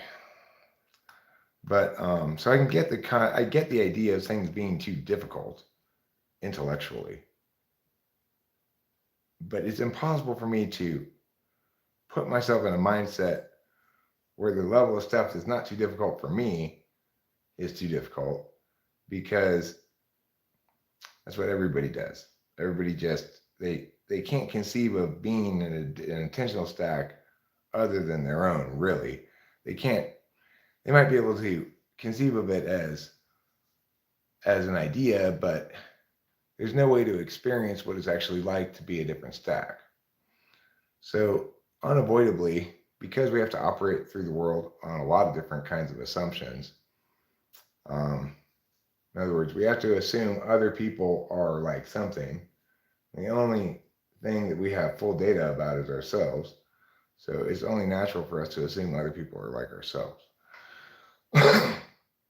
So much so that the golden rule, do as to others as they would do unto you, somehow is much more famous than the correct rule, which is the platinum rule, do as unto others as they would have you do unto them.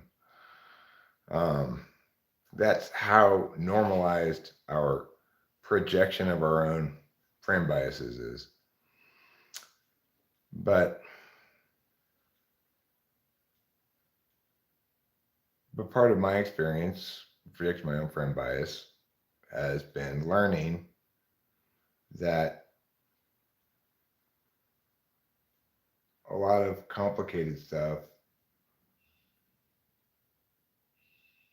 is not just a matter of willingness, it's a matter of capacity, you know? It's hard to imagine living without the ability to see if you can see.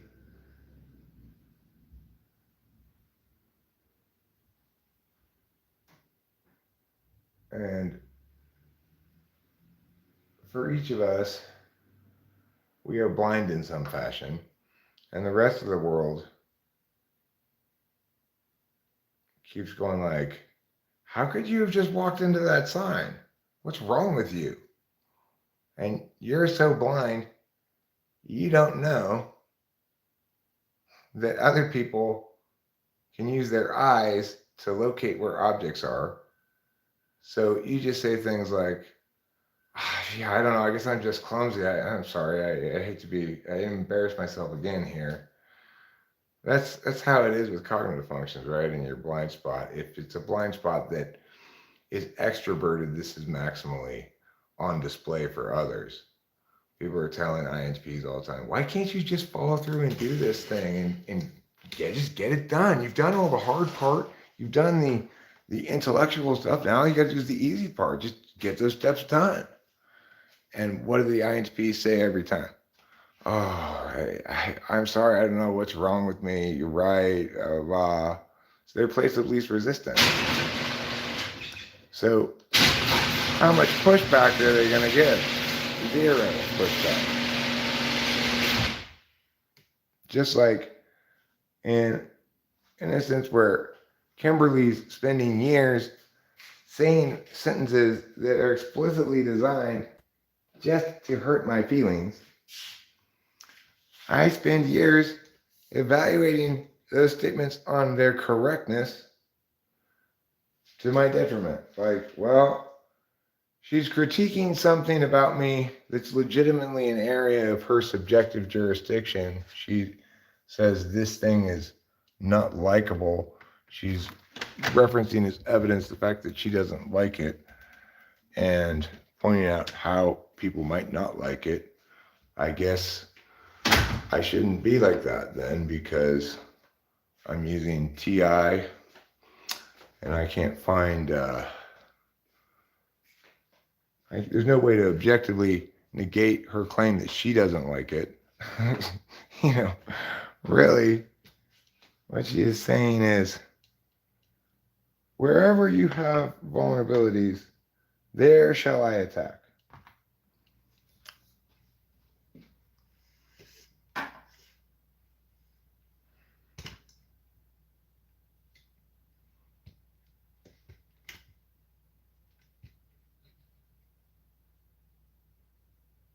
Well, I mean, IQ may support that notion, but the problem is this term smart in general is a difficult one. It's a bad one. It'd be better to call me dumb about how others use words. I'm dumb about how others use words. Wouldn't that be a better way to call me than smart? I think it's more accurate and more useful, because when you say somebody's smart, you're giving them, you're checking off some identity box for them. Like, I get to be this thing. It's an undeserved title and a meaningless title like queen or duchess or something.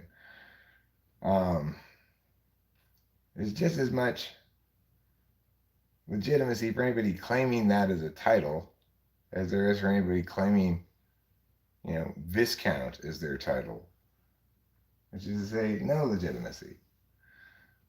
Because it is true that I'm dumb about how other people use words and thus have problems communicating.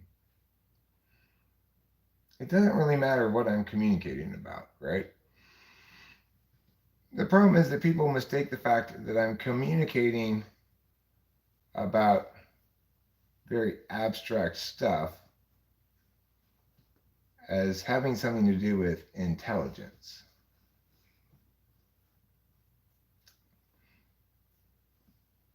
If I used to make the argument that TI people should be called smart because TE people and TE stuff already gets to be effective.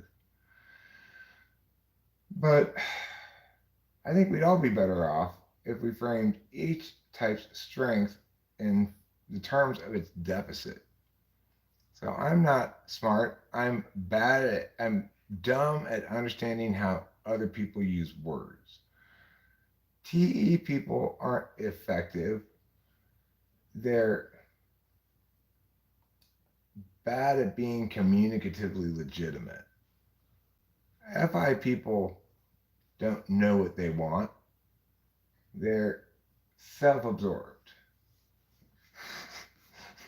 FE people aren't socially graceful. They're fake. SE people aren't impactful. They're reckless. NE people aren't creative. They're the answer to a question no one asked. NI people aren't wise. They're disengaged. SI people aren't knowledgeable because of their knowing function first. They idiotically project their own experience, extrapolate from it, and assume that the future is going to be just a repeat of the past.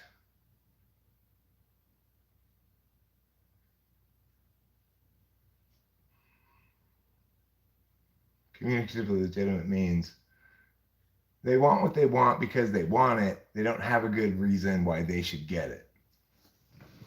So, well, I know you want to go to Jamaica on holiday, honey, but me and the kids all want to go to Iceland. Well, says the FI person, we should still go where I want to go. Well, why? Because I want to go there. So, in other words, there's no communicative legitimacy to giving them what they want because it's not fair or it's not earned or it's not whatever. It's just what they want.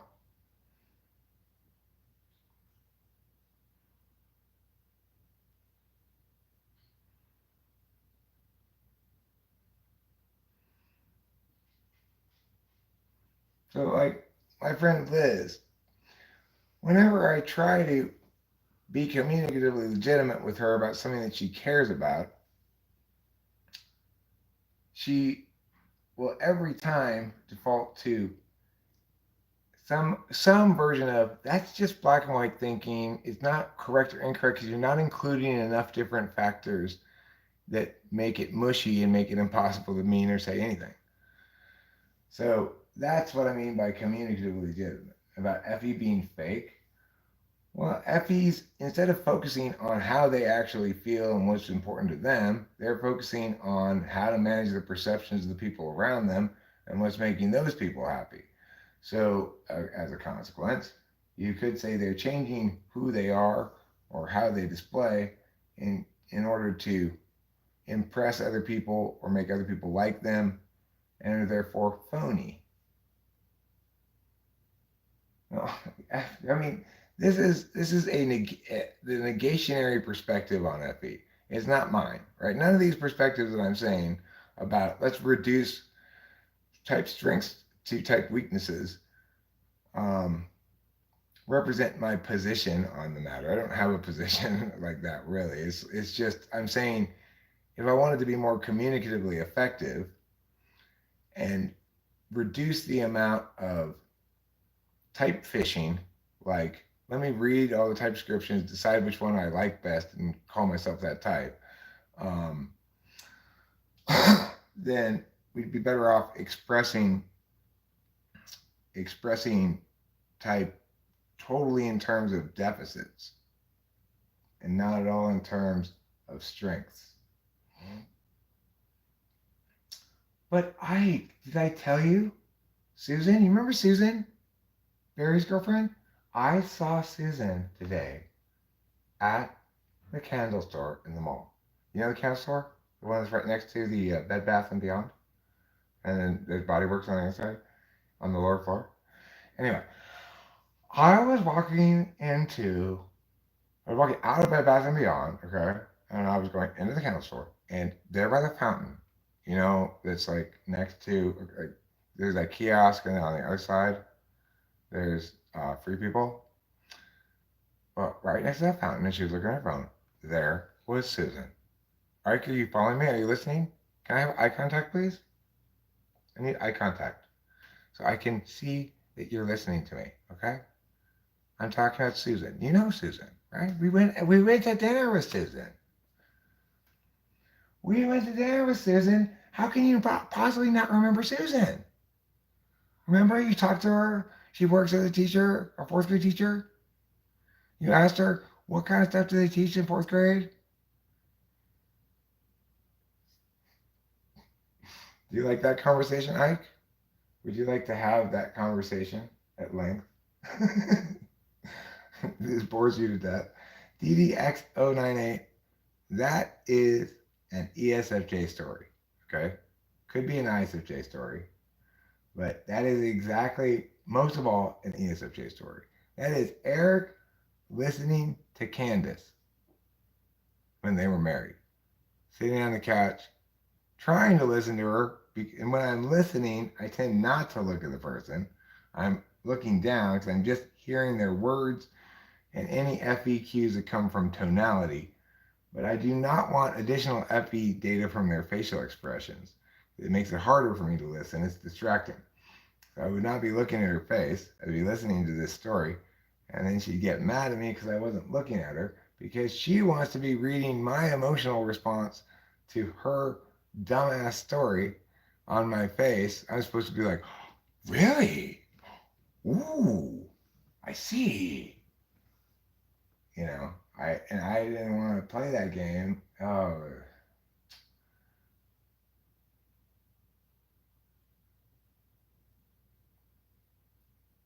I mean, if you're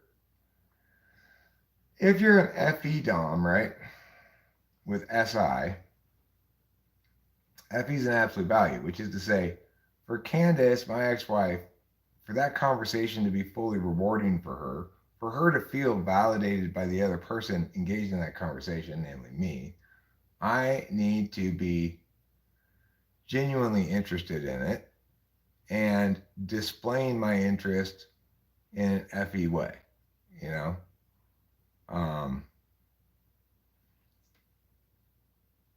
And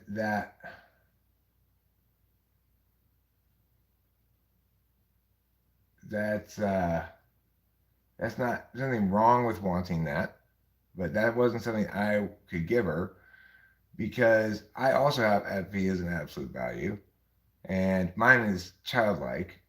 So I want her to be listening to my stories. Except my stories aren't stories, they're explanations mostly. Of course, ESFJ and in fact ISFJ, they get tired of listening to explanations for things pretty quickly. INFJ has a lot more stomach for explanation.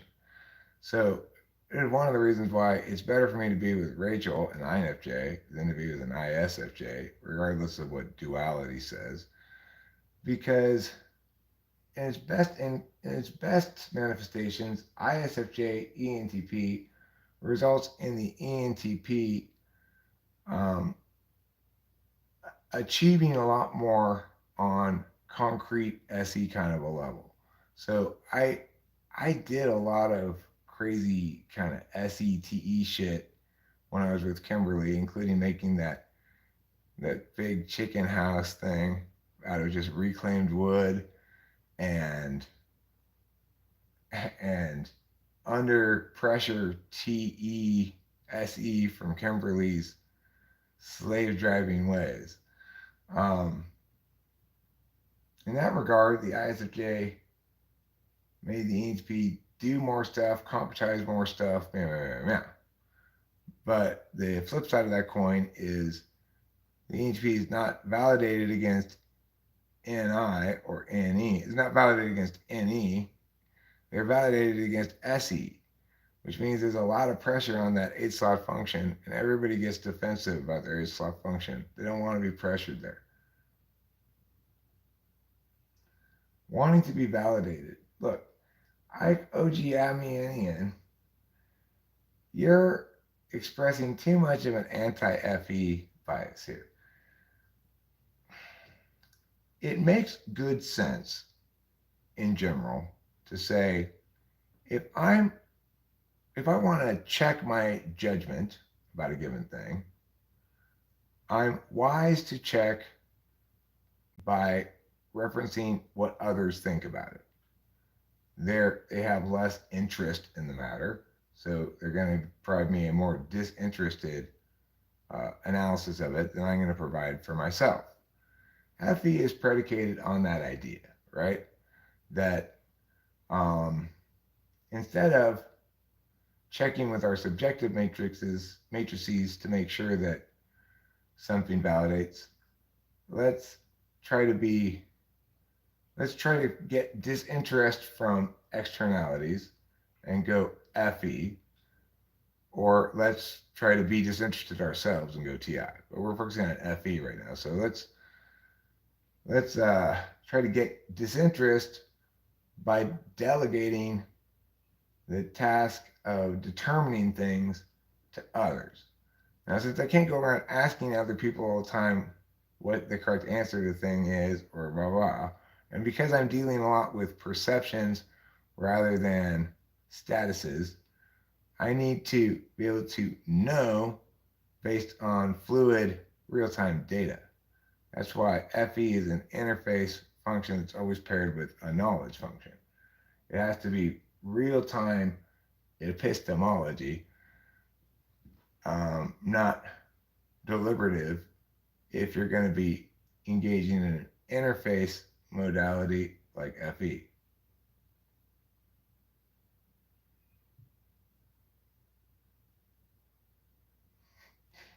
Did my ESFJ conversation trigger you? It triggered me a little bit too, Ike, so don't feel bad about that. I endured 14 years with an ESFJ, and I liked that kind of stuff at first. I liked the conversations that were on the juicier side, like, okay, so I've got some gossip. You know, Adam and Kirsten were a couple that Candace knew and that we knew. The thing is, I didn't integrate quite so much as a couple into a larger social group as she wanted. But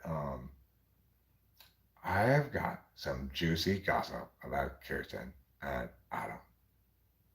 So, okay, well, it's not really about Kirsten and Adam, okay? But it's kind of about Jeanette. Okay, let me just start at the beginning. Let me just start.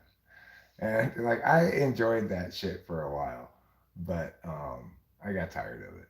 You know, the thing is, when what did she watch on TV? It's shit like um, she would watch the worst things imaginable. I had to just run through the room when she was watching TV. She loved Real Housewives. I don't know if you've ever tried to watch that at all, but you, it's not good. Okay, it's definitely not good. Here's here's an example of Real Housewives.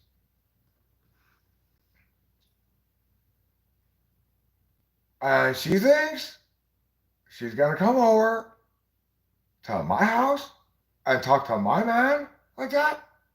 I'm sorry. That's where I draw the line. It's just like that all the time, you know. Like how anybody could possibly watch that, be entertained by it, and then like watch the after show with that drunk gay guy. Oh, that was the worst. Oh, that show was so bad. Who was that guy? What was that guy's name? You guys know what I'm talking about? It was on like E or Bravo or something.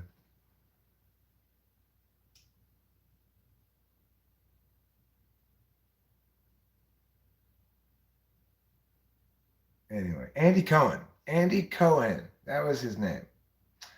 Andy Cohen would have this show on after Real Housewives where he'd be drinking like martinis and the other people would be drinking too. And they'd go over and discuss the horrible semi-scripted drama that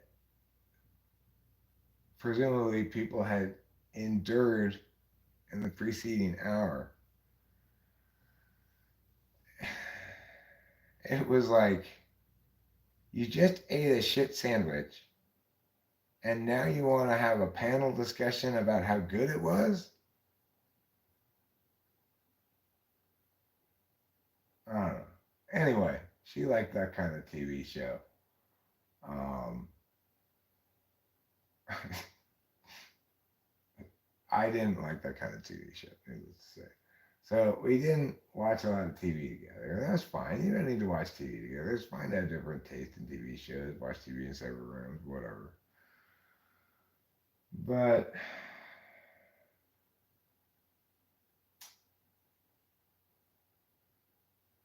if she wanted to plan things all the time, like, okay, now I just want you to put it on your calendar right now. I don't have a calendar. At the time, I had no calendar. I didn't say that though. I just was like, okay. In 3 weeks, on Saturday 28th, we are going with my family to the beach.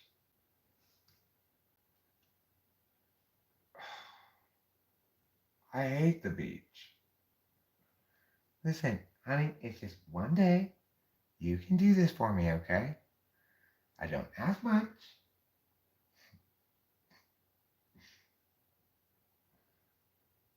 And this is really important to me, okay? So I want you to be on your best behavior. And we're going to have a great time. It'll be fun. I'll remind you next week. Yeah. Eric, I have a quote unquote friend. I think she is an ESFP. And when she says, you'll never guess, I guess, as you'll never guess, that my friends actually got together with each other's boyfriends.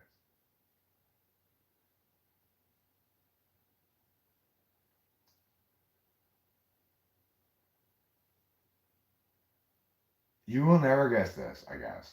But you will never guess, even if you were guessing, that my two friends, Jody and Steve, they actually got together and then they got with each other's boyfriends. And Jeremiah's face is like, I knew this was going to just be an orgy of a bunch of people fucking each other right from the start. You bitches be cray. But he doesn't tell her that because he doesn't want to burst her bubble. He doesn't want to shit on her self-congratulation insight parade. And that's nice of him. He's a kind, kind man.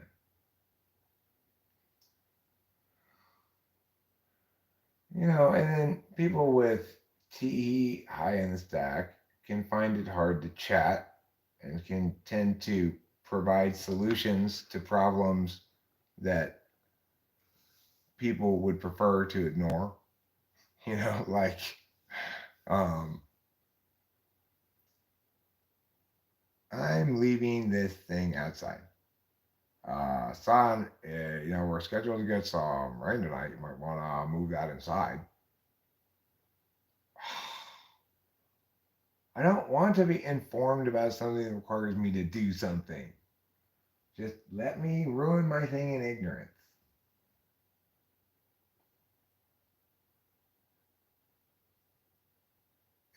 That's, I think, in the Assholes Guide to 16 Personality Types, or in some other video, I said, ESTJs like to tell you how you're not taking good care enough of your property. That's not how you treat that thing. This is my thing. Yeah, but you're going to ruin it. Okay, can you please worry about your things and let me deal with my things? But I'm telling you, if you don't meow, it's going to cause problems. And then here's the worst part. Later, you've been thinking about it for a while, and you go, yeah, they're right. And then you go fix that thing, and you're glad that they told you and you did it. And you just kind of secretly hate them for that because they were right, and you were being done with your thing. But what the fuck are they telling you what to do with your shit for? you know? It's true, it doesn't bleed all over the place. That's true. It's concise, it doesn't ramble. Um, you know, when TE is done properly, it's the opposite of mission creep. It has a well-defined problem, goal, whatever, and it does its job until every bit of how to attain that goal or solve that problem is finished, and then it moves on to another matter. When it's done properly, that's how it's done. When it's done improperly, you end up with mission creep. You end up with funding, organizational structure, and no clear purpose because the job's already been completed and now they find other things to do. When really they should disband and that should be the end of it. All right, I got some news. I have to go pee. I'm charging the phone, so I'm just going to leave you guys here. I think ENTJs are as rare as ENTPs. Yeah, my gut says yes, but I've probably had an equivalent amount of ENTJs and ENTPs through the year as students, which is to say, a few. I mean, that's the thing. It's like I remember specifically the kids who were ENTPs that I've had. There haven't been that many. David Dosh, Jeffrey, this one little girl who busted my chops really bad this one time. Forget what her name was. She was definitely an ENTP.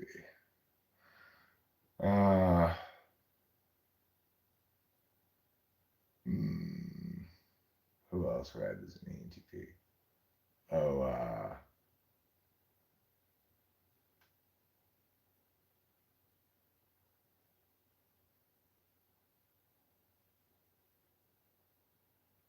Azad. That's it. That's all the ENTPs I can think of. All the students I've had over the years. ENTJs, I can only think of one, but here's the deal. Remember, when I had these students, I didn't know about cognitive functions and typology. So this is a retrospective of students that I can think back of on who were definitely ENTPs. The ones I remember clearly, ENTPs, well, they're going to stand out most to me because they were my type in a vacuum in which I didn't know about type. So I know one girl was an ENTJ, And this is because I had her as a student after I learned about typology. And her name was Courtney, and she was very good. But the fact that I don't remember as many ENTJs should not be taken as an indication that I've had fewer ENTJs. Because, um, for one thing, ENTJs much less stand out in their expression of self. In other words, they're not extroverting words all the time.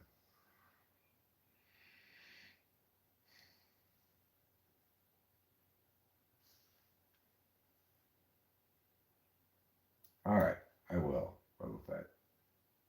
Your wish is my command. Because your shit is on my list. Because your shit, I can't resist. Because your shit is on my list of the best things in life.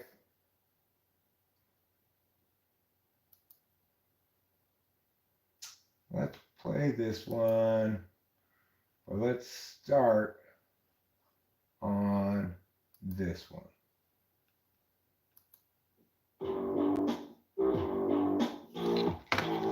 Seems like years that I've been pressing forward in this barrier area, which precludes me from progressing past this point.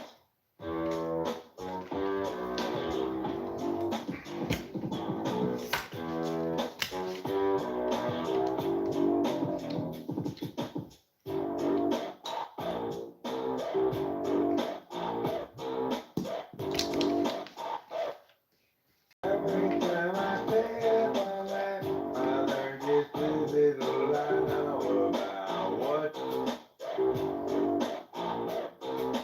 Every time I step on that, I learn just a little I know about what.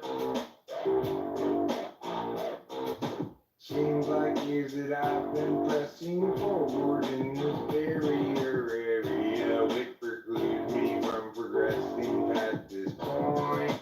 Wherefore art thou born, and wherefore will you go on?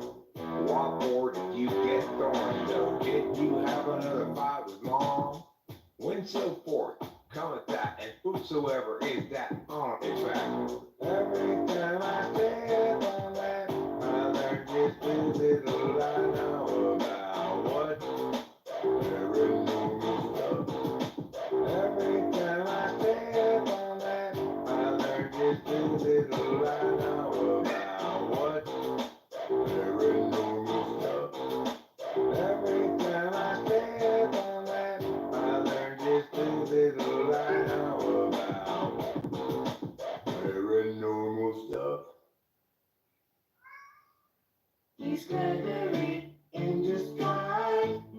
He hates the lies, wants to confront the men, always telling them. But every time he tries, they only run and hide. Again he is denied, just to yell at them. So now he's Gregory in disguise, hands in his pockets. Now he's walking down the drive, averts his eyes. He doesn't want you guys to realize that he's Gregory in disguise, hands in his pockets. Now he's walking down the drive, averts his eyes. He doesn't want you guys to realize that bridge brings up your approach. Usually he'll try to encourage up on the guilty, and he'll finally get his chance to yell at them. He's Gregory in disguise, hands in his pockets. Now he's walking down the drive, averts his eyes. He doesn't want you guys to realize he's Gregory in disguise, hands in his pockets. Now he's walking down the drive, averts his eyes. He doesn't want you guys to realize that he's Gregory in disguise. He hates the lies, wants to confront the men, always telling them. But every time he tries, they only run and hide. Again he is denied, just to yell at them.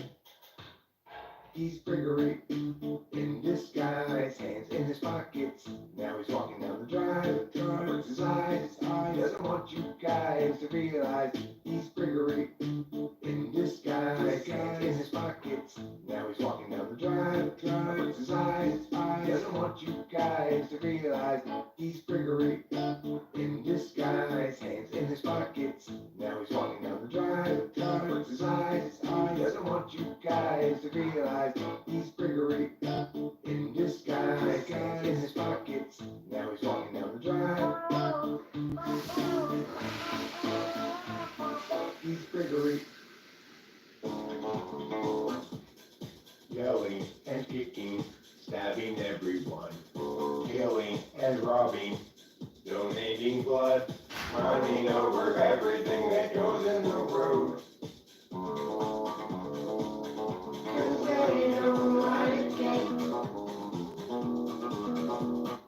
I'm going to go to camp and take you to the place where I stab everybody that I see. These are my activities for my summer camp and week. Won't it be a lot of fun? Stabby, stabby, stabby, stabby, stabby, stabby. May I have a glass of liquor? 50-pack? Here we go, Wendy. I buy a crap load of whippets and I hate whipped cream. Wonder what that could mean. Always sit down, living up dreams, or you'll fall to the ground and you'll make a scene. I'm Wendy Whippet. P-double-P squad. It's a hell of a life. Lots of nods, little strife. Wendy Whippets has arrived. P-double-P and Wendy Whippet, invite you to sing along. With our song like me. Much more you see, like the P-double-P-F-A-C-E. I'm a baby pig and my face is food. My name is Mr. Poop-Face. Glad to meet you. I'm baby pig Poop-Face. W-E-N to the D-Y to the space with our walk go in my face. Why wouldn't they? I'm not Cindy Summer J. No way, I'm Wendy Whippets today. Mrs. Big Poop-Face is also okay. P-double-P and Wendy Whippet, invite you to sing along. With our song, P-double-P-Face and his wife. Mrs. Baby Wendy Whippets get Poop-Face for life. P-double-P-Face and his wife. Mrs. Baby Wendy Whippets get Poop-Face for life. P-double-P-Face and his wife. Have a nice night.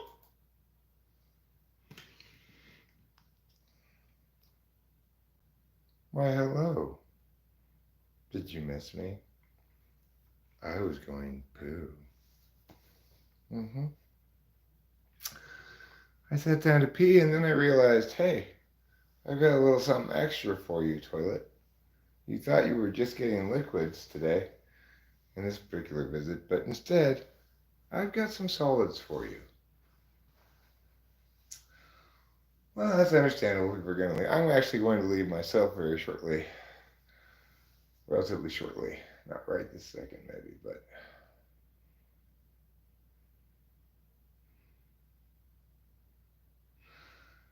Yeah, the other girl never did Amelia. Spacey sang that, but not the other girl. Human civilization has an interesting relationship with poo. I agree. It's a great analogy for carbon. You know, at some point, our civilizations, our cities, were overrun by human feces and urine. But instead of getting people to poop and pee less, we figured out a better way to deal with poop and pee. I think that's a good analogy. Hello. Oh yes, hello. What a handsome gentleman. What a gentleman scholar you are. Yes, you're a gentleman scholar. You're a gentleman, a scholar, and a reader of fine literature. Is your gentleman caller a gentleman scholar?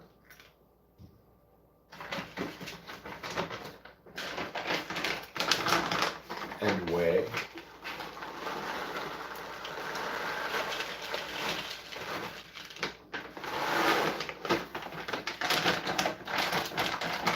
a little additional food for you, Trouble. In case the original amount of food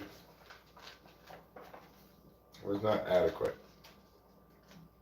Well,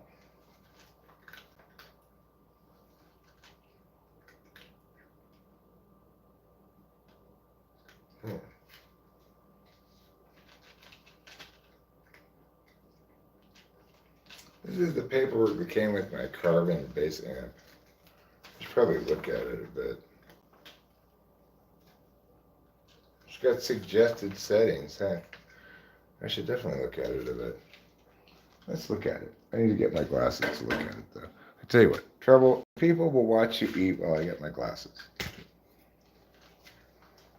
I'll be right back.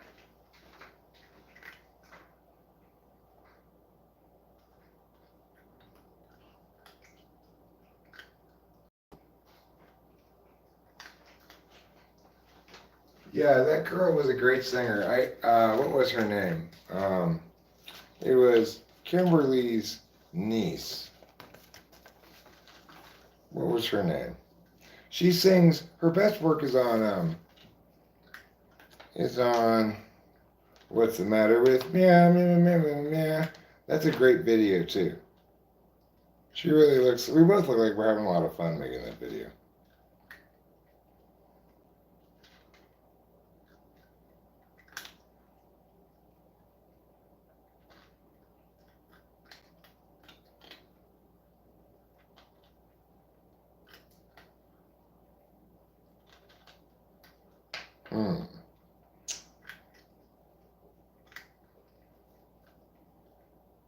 PB 100 or PB 200. I don't know which one I have.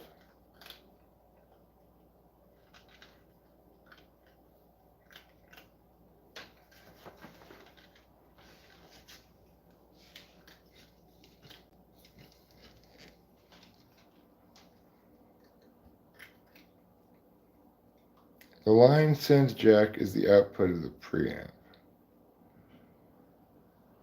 The headphone jack is a dual mono headphone connection tapped off the internal main amplifier so the same sound is heard in both the left and right headphone speakers. This is a stereo jack and only a stereo 1/4 inch plug should be used in this jack.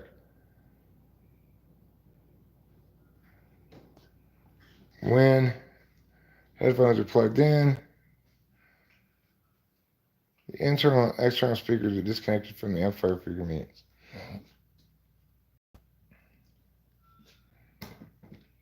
Okay, so which one do I have? The 100 or the 200?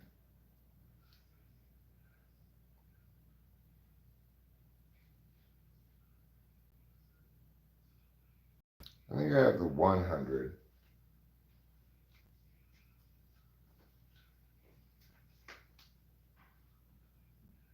Oh no, I have the 200. Okay, I have the 200. I have this one. It's got these things on it. This one doesn't have those things on it. So I have this one.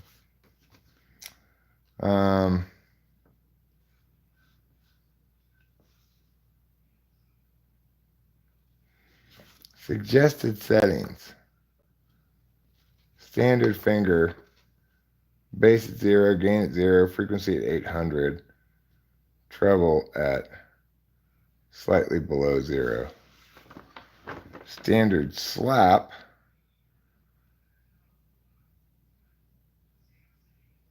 Low pre-shape out, mid pre-shape out, high pre-shape out. For standard slap, low pre-shape in, mid pre-shape in, high pre-shape out. For accentuated slap, I'm never going to use those settings. The 5-band post-shape equalizer. The 80 Hz slider is for the ultra lows, often used in the cut region to clean up the low end. The 250 slider is for the mid-low bass.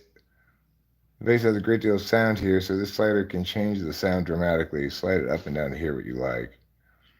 The 500 slider is for mid-bass frequencies. 800 is for bass guitars high mids. This is where the mids start to get snappy, but they can also get honky. That's an interesting sentence. The 2K slider is for the bass guitar's highs. The crispy highs and slap bass playing start in the range of this slider. I'm not going to use that. Slap bass is dumb.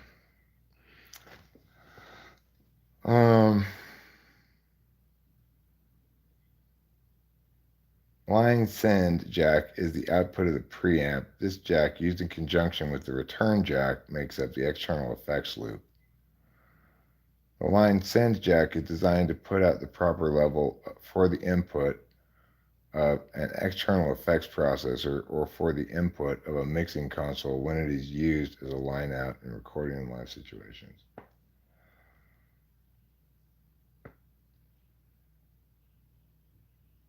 I'll explain what a noise gate is. Compressor.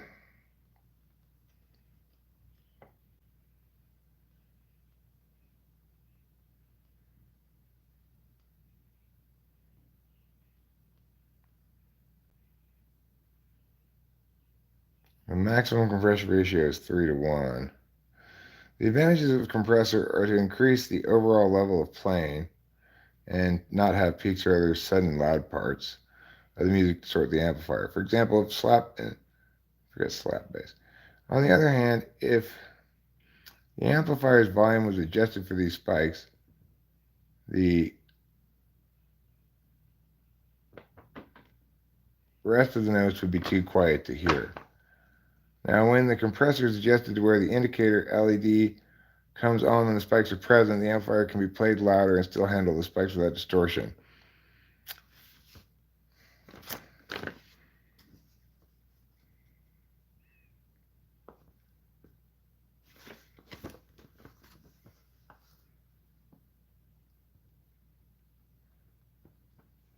See, I don't have a combo cabinet. My cabinet, as you can see, the carbon's there on top of it, and the speaker there is in that brown thing. So it doesn't look like this picture, but it does look like this picture.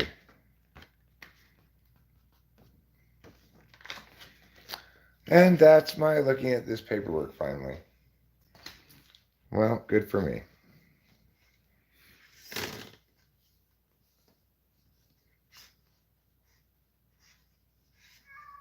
I don't have a sound card.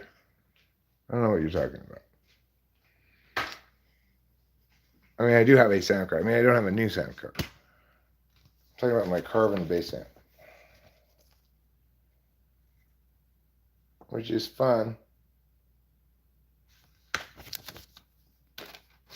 It's a fun thing to play with. I need to get some more stuff, really, to mess around with. Like, I need to get some, I wouldn't mind getting a guitar effects pedal. A couple of different ones, maybe. Okay. I'm going to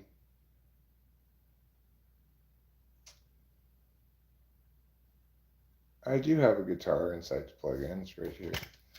And I was playing with it yesterday, in fact. I was just plugging it in directly to the sound card. I don't play through the amp all that often. I could play a couple of things before I go, I guess.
down a little bit,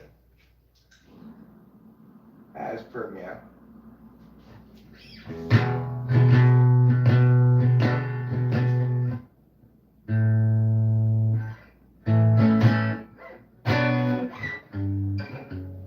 All right, let me pull up a document with some songs on it and play something from that document. I don't need a loose PA. I don't know, it sounds kind of gay, but I guess it has something to do with guitars. Meow! You're quite a meowing time surprise, aren't you?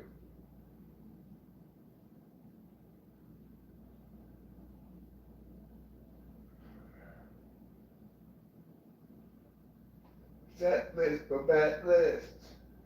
What a wonderful time.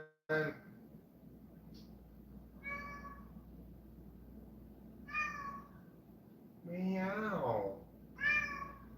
What do you want, meow? What do you want? Do you want to be my lover? Kitty, kitty, meow, meow. Do you want to make love to me all night?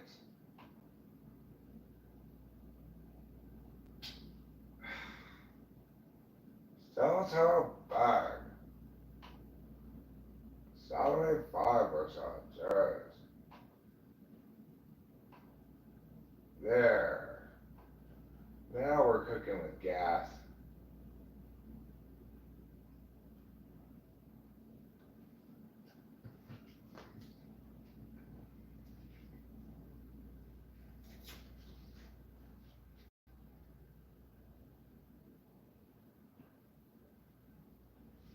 There.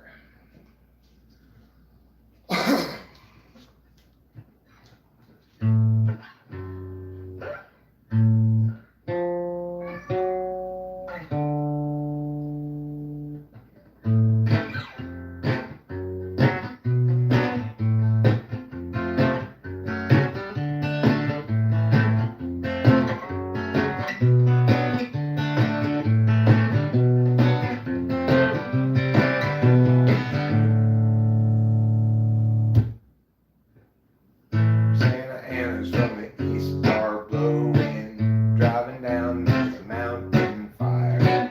Grand Atlanta and fast we going, we'll cut it down to the wire. And everywhere apocalypse sung heavy, the truck was piling up with ash. Well, I got the dogs in the Chevy, cranking out their petty cash. If times are ending, and time is bending, flames rain down, while the dogs knock out, Grant's exhausted, Lana stays awake to cry. 120 output lay per day, and that means cooking meat outdoors. Guy got distracted and fire got away. Now from Bradford to Arcadia they curse his name. Fire chased them down and westward incline till they reached the foothills below. Found a room cheap for the night online. At least now they had someplace to go. Tomorrow they'd evaluate their options now that their life had burned away. Lana's sister has a place in Laughlin. Wasn't really much more to say. If times are ending, and time is bending, flames rain down from the sky. While the dogs knock out with Grant exhausted, Lana stays awake to cry. While the dogs knock out with Grant exhausted, Lana stays awake to cry. It's a pretty good song, really. Not too bad. You know, it's not gonna win first place in the Eurovision contest, but bad song. I'm not afraid to introduce that song to my friends. That's how you know something's not too bad of a song. Oh, 3 people? Obviously, not a huge audience for my playing of music today. That's fine. I understand, friends. You can only get so much Eric before you start getting Eric toxicity excess syndrome. 30,000 days. Too many expectations. Not even worth a damn. 30,000 nights to sleep off the intoxication. Otherwise, you won't escape the plan. I wasted half my days trying on others' ways. Who can tell me my priorities? Is there anybody knows the key? 'Cause I'm tired of doing it wrong. Want direction and have all along. Wait until I know. Or is that just hesitation? Clarity's no good once your chance is gone. What I need to show is it's so below my station. I'm tired of doing it wrong. I wasted half my days trying another's ways. Who can tell me my priorities? Is there anybody knows the key? 'Cause I think I'm doing this wrong. Yeah, I think I'm doing this wrong. Yeah, I think I'm doing this wrong. Doing this wrong. Or incorrectly. Obviously I am. As the 2 people in attendance prove. But you know, doing it wrong, I guess, is better than not doing it at all. One of whom is me, by the way. The other one might be Rachel. Sammy has a story that needs to be told, and this is a song for the open road, and such a thing must always do its job. She married a Ted, turned 19, 4 years in and 3 kids, weary now and questioning the path. Agency out, basic discretion, locking in our courses, way too young. Thinking for Israeli just depression, making sure those underneath them always run. They'll get one without bourbon fun, likewise they'll get 21 and so forth, well up into middle age. Once it seemed to set him free, became his whole identity. Now Doug's about another drunken rage. Agency out, basic discretion, locking in our courses, way too young.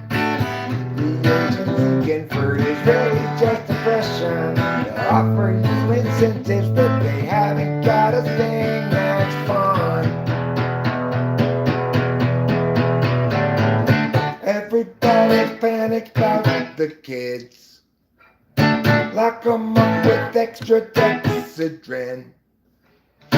Mathematics to produce success, or impose more unjust duress. Agency out, basic discretion, locking in our courses, way too young. The agency Gifford is really just depression, making sure those underneath them always run.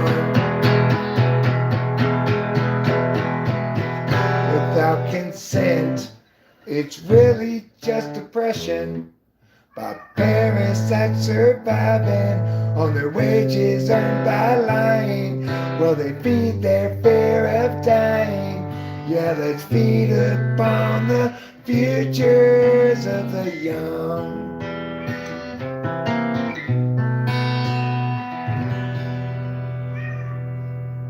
Meow. Go out the garage. Go out the cat door. You don't need me to let you out the door. You have a perfectly good way for you to get yourself out the door.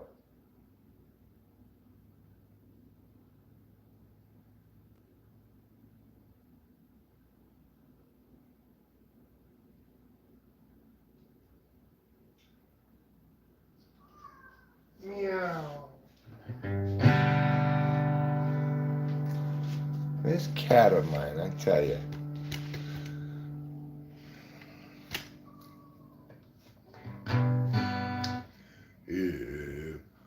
If Jesus were people but absent of sin, he must then have struggled with regular men and women, of course, when they too were present. Disciples all warily eyeing the lesson.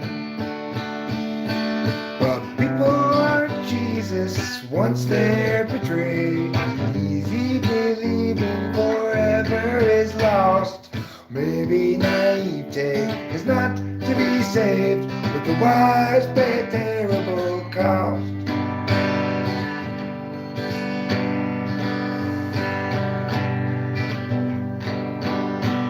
If people were Jesus, they'd know as they think, and everyone's work would be true. And feelings once spoken would sit where they sink, and we'd all know just what to do. But people aren't Jesus once they're betrayed. The easy believing forever is lost. Maybe naivete is not to be saved, but the wise pay a terrible cost. The one you thought you knew acts like you never have met.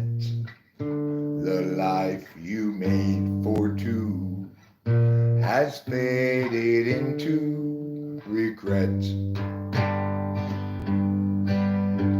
There's no one unshaken, we all have been shook, but being forsaken don't mean you're forsook. And though in the past we've been hung out to dry, we're finding at last if we're willing to try. People aren't Jesus once they're betrayed. The easy believing forever is lost. Maybe naivete is not to be saved, but the wise pay a terrible cost. Yeah, baby, naivete is not to be saved, but the wise pay a terrible cost. It's a good song. It's a real good song. I'm pleased with that work. That's good work. Eric, you did a good job with that song. Your songwriting.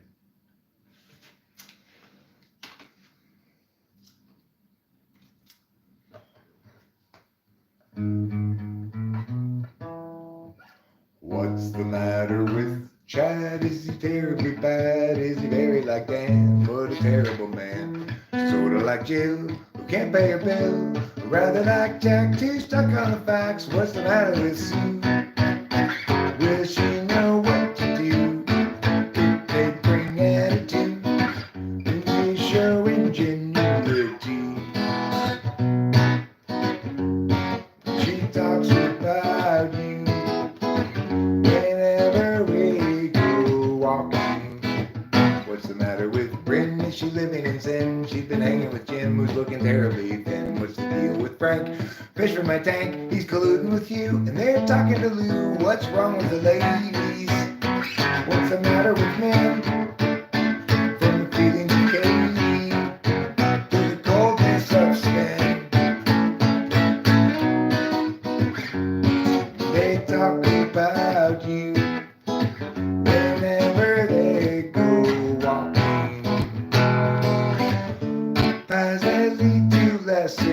days pass that lead to lesser days. Still spell out the overwall. And whoever's left, that's still okay. Just tie the sails to the mast. Are you angry at Ken or at Neville again? Don't bother with Kev, he's practically dead. Just focus on Bert, he's medium hurt. What's the quandary for Liz? She failed a quiz. What's the matter with Drew? Will she know what to do? Even attitude. Will she show ingenuity? Yeah.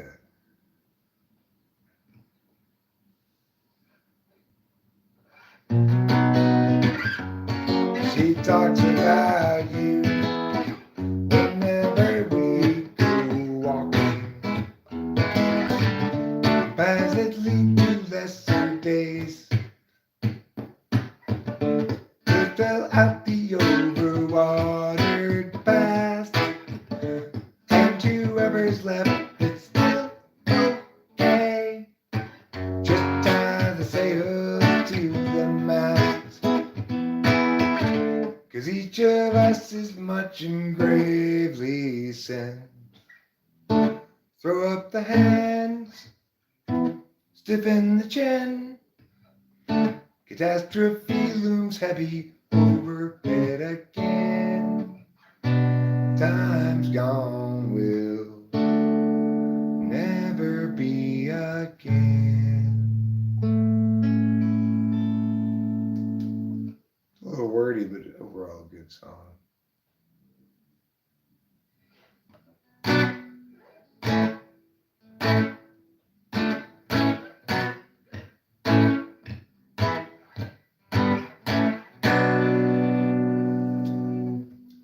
Amelia,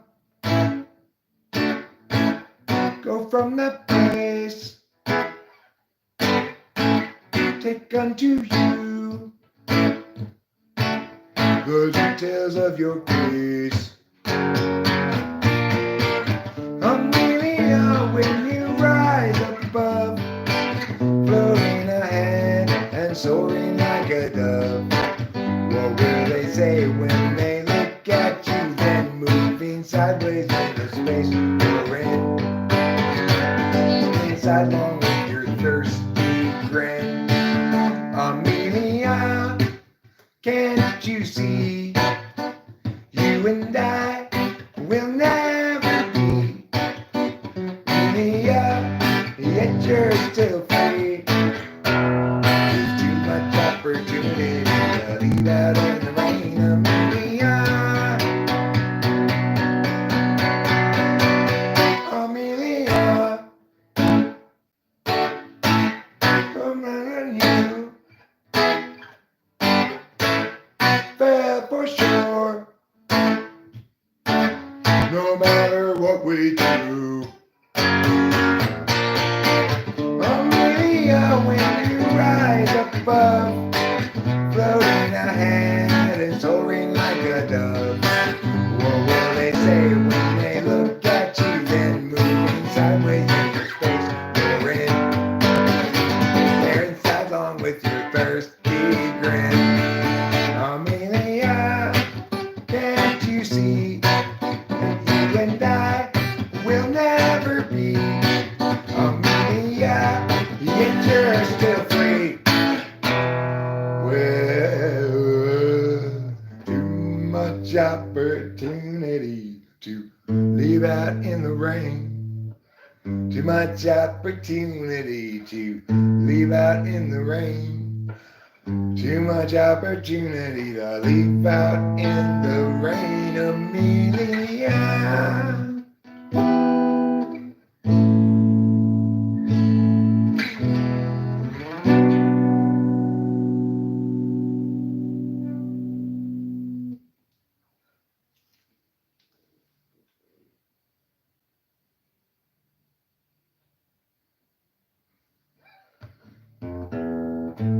Oh, he came here with her, and what's the big problem that you can't endure? It seems so sure it's not appropriate claiming blame things on Scott. Despite getting caught, he's got you reframing for him, straining for him, going to the gym to make yourself good enough again.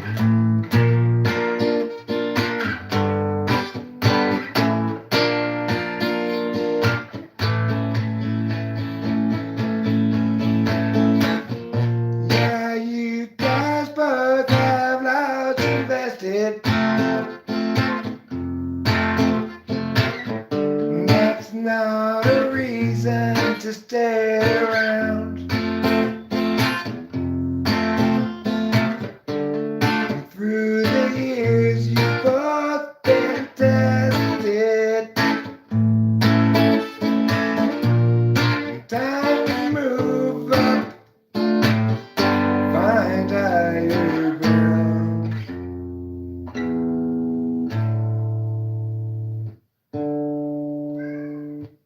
That's enough.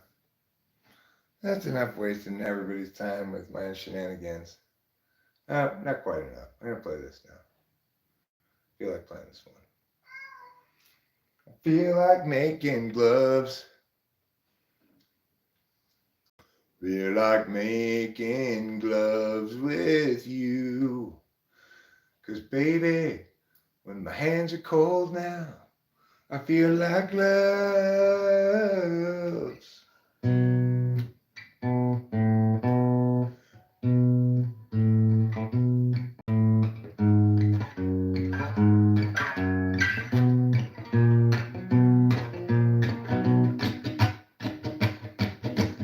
Living on a time frame I will never know.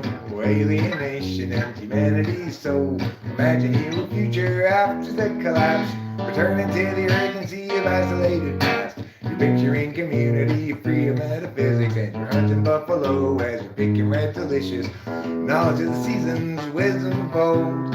Fires blazing in the night to keep away the cold. Hostilities kept at bay by what you think is in the way of life as children of the land, with an agave weatherman. Imagining a history that never could have been. You lecture at the college, advancement is a sin, lamenting disconnection in every corporate act, asserting all your feelings and ignoring all the facts. Hostilities kept at bay, hostilities kept at bay by what you think is in the way of life as children of the land, with an agave weatherman. You find modernity just so banal.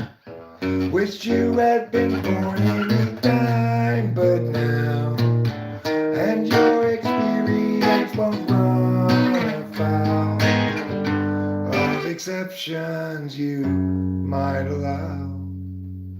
You visualize nobility sipping on some port, or tribes of peaceful savages in beautiful comport. But few of history's people ever thusly did cavort, 'cause life was solitary, nasty, brutish, poor, and short. Hostility is kept at bay, hostility is kept at bay by what you think is in the way, what you think is in the way of life as children of the land, with an agave weatherman, with an agave weatherman. Hard song to sing both vocal parts to at the same time. My voice is shot. I'm done. Thanks for being here. Those of you stuck around. Those of you left, can't blame you. I did a pretty poor job as usual of everything. So, your reaction is completely understandable.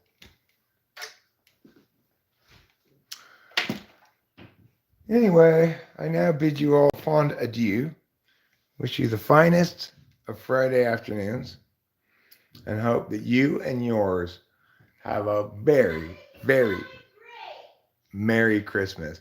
Thank you, darling. You're a wonderful lady. When you yelled down here, I naturally assumed before I heard what you said, really, processed it, that I was getting in trouble. Oh no. I'm thinking he's great. Thanks, darling. Anyway, see y'all later, everybody's.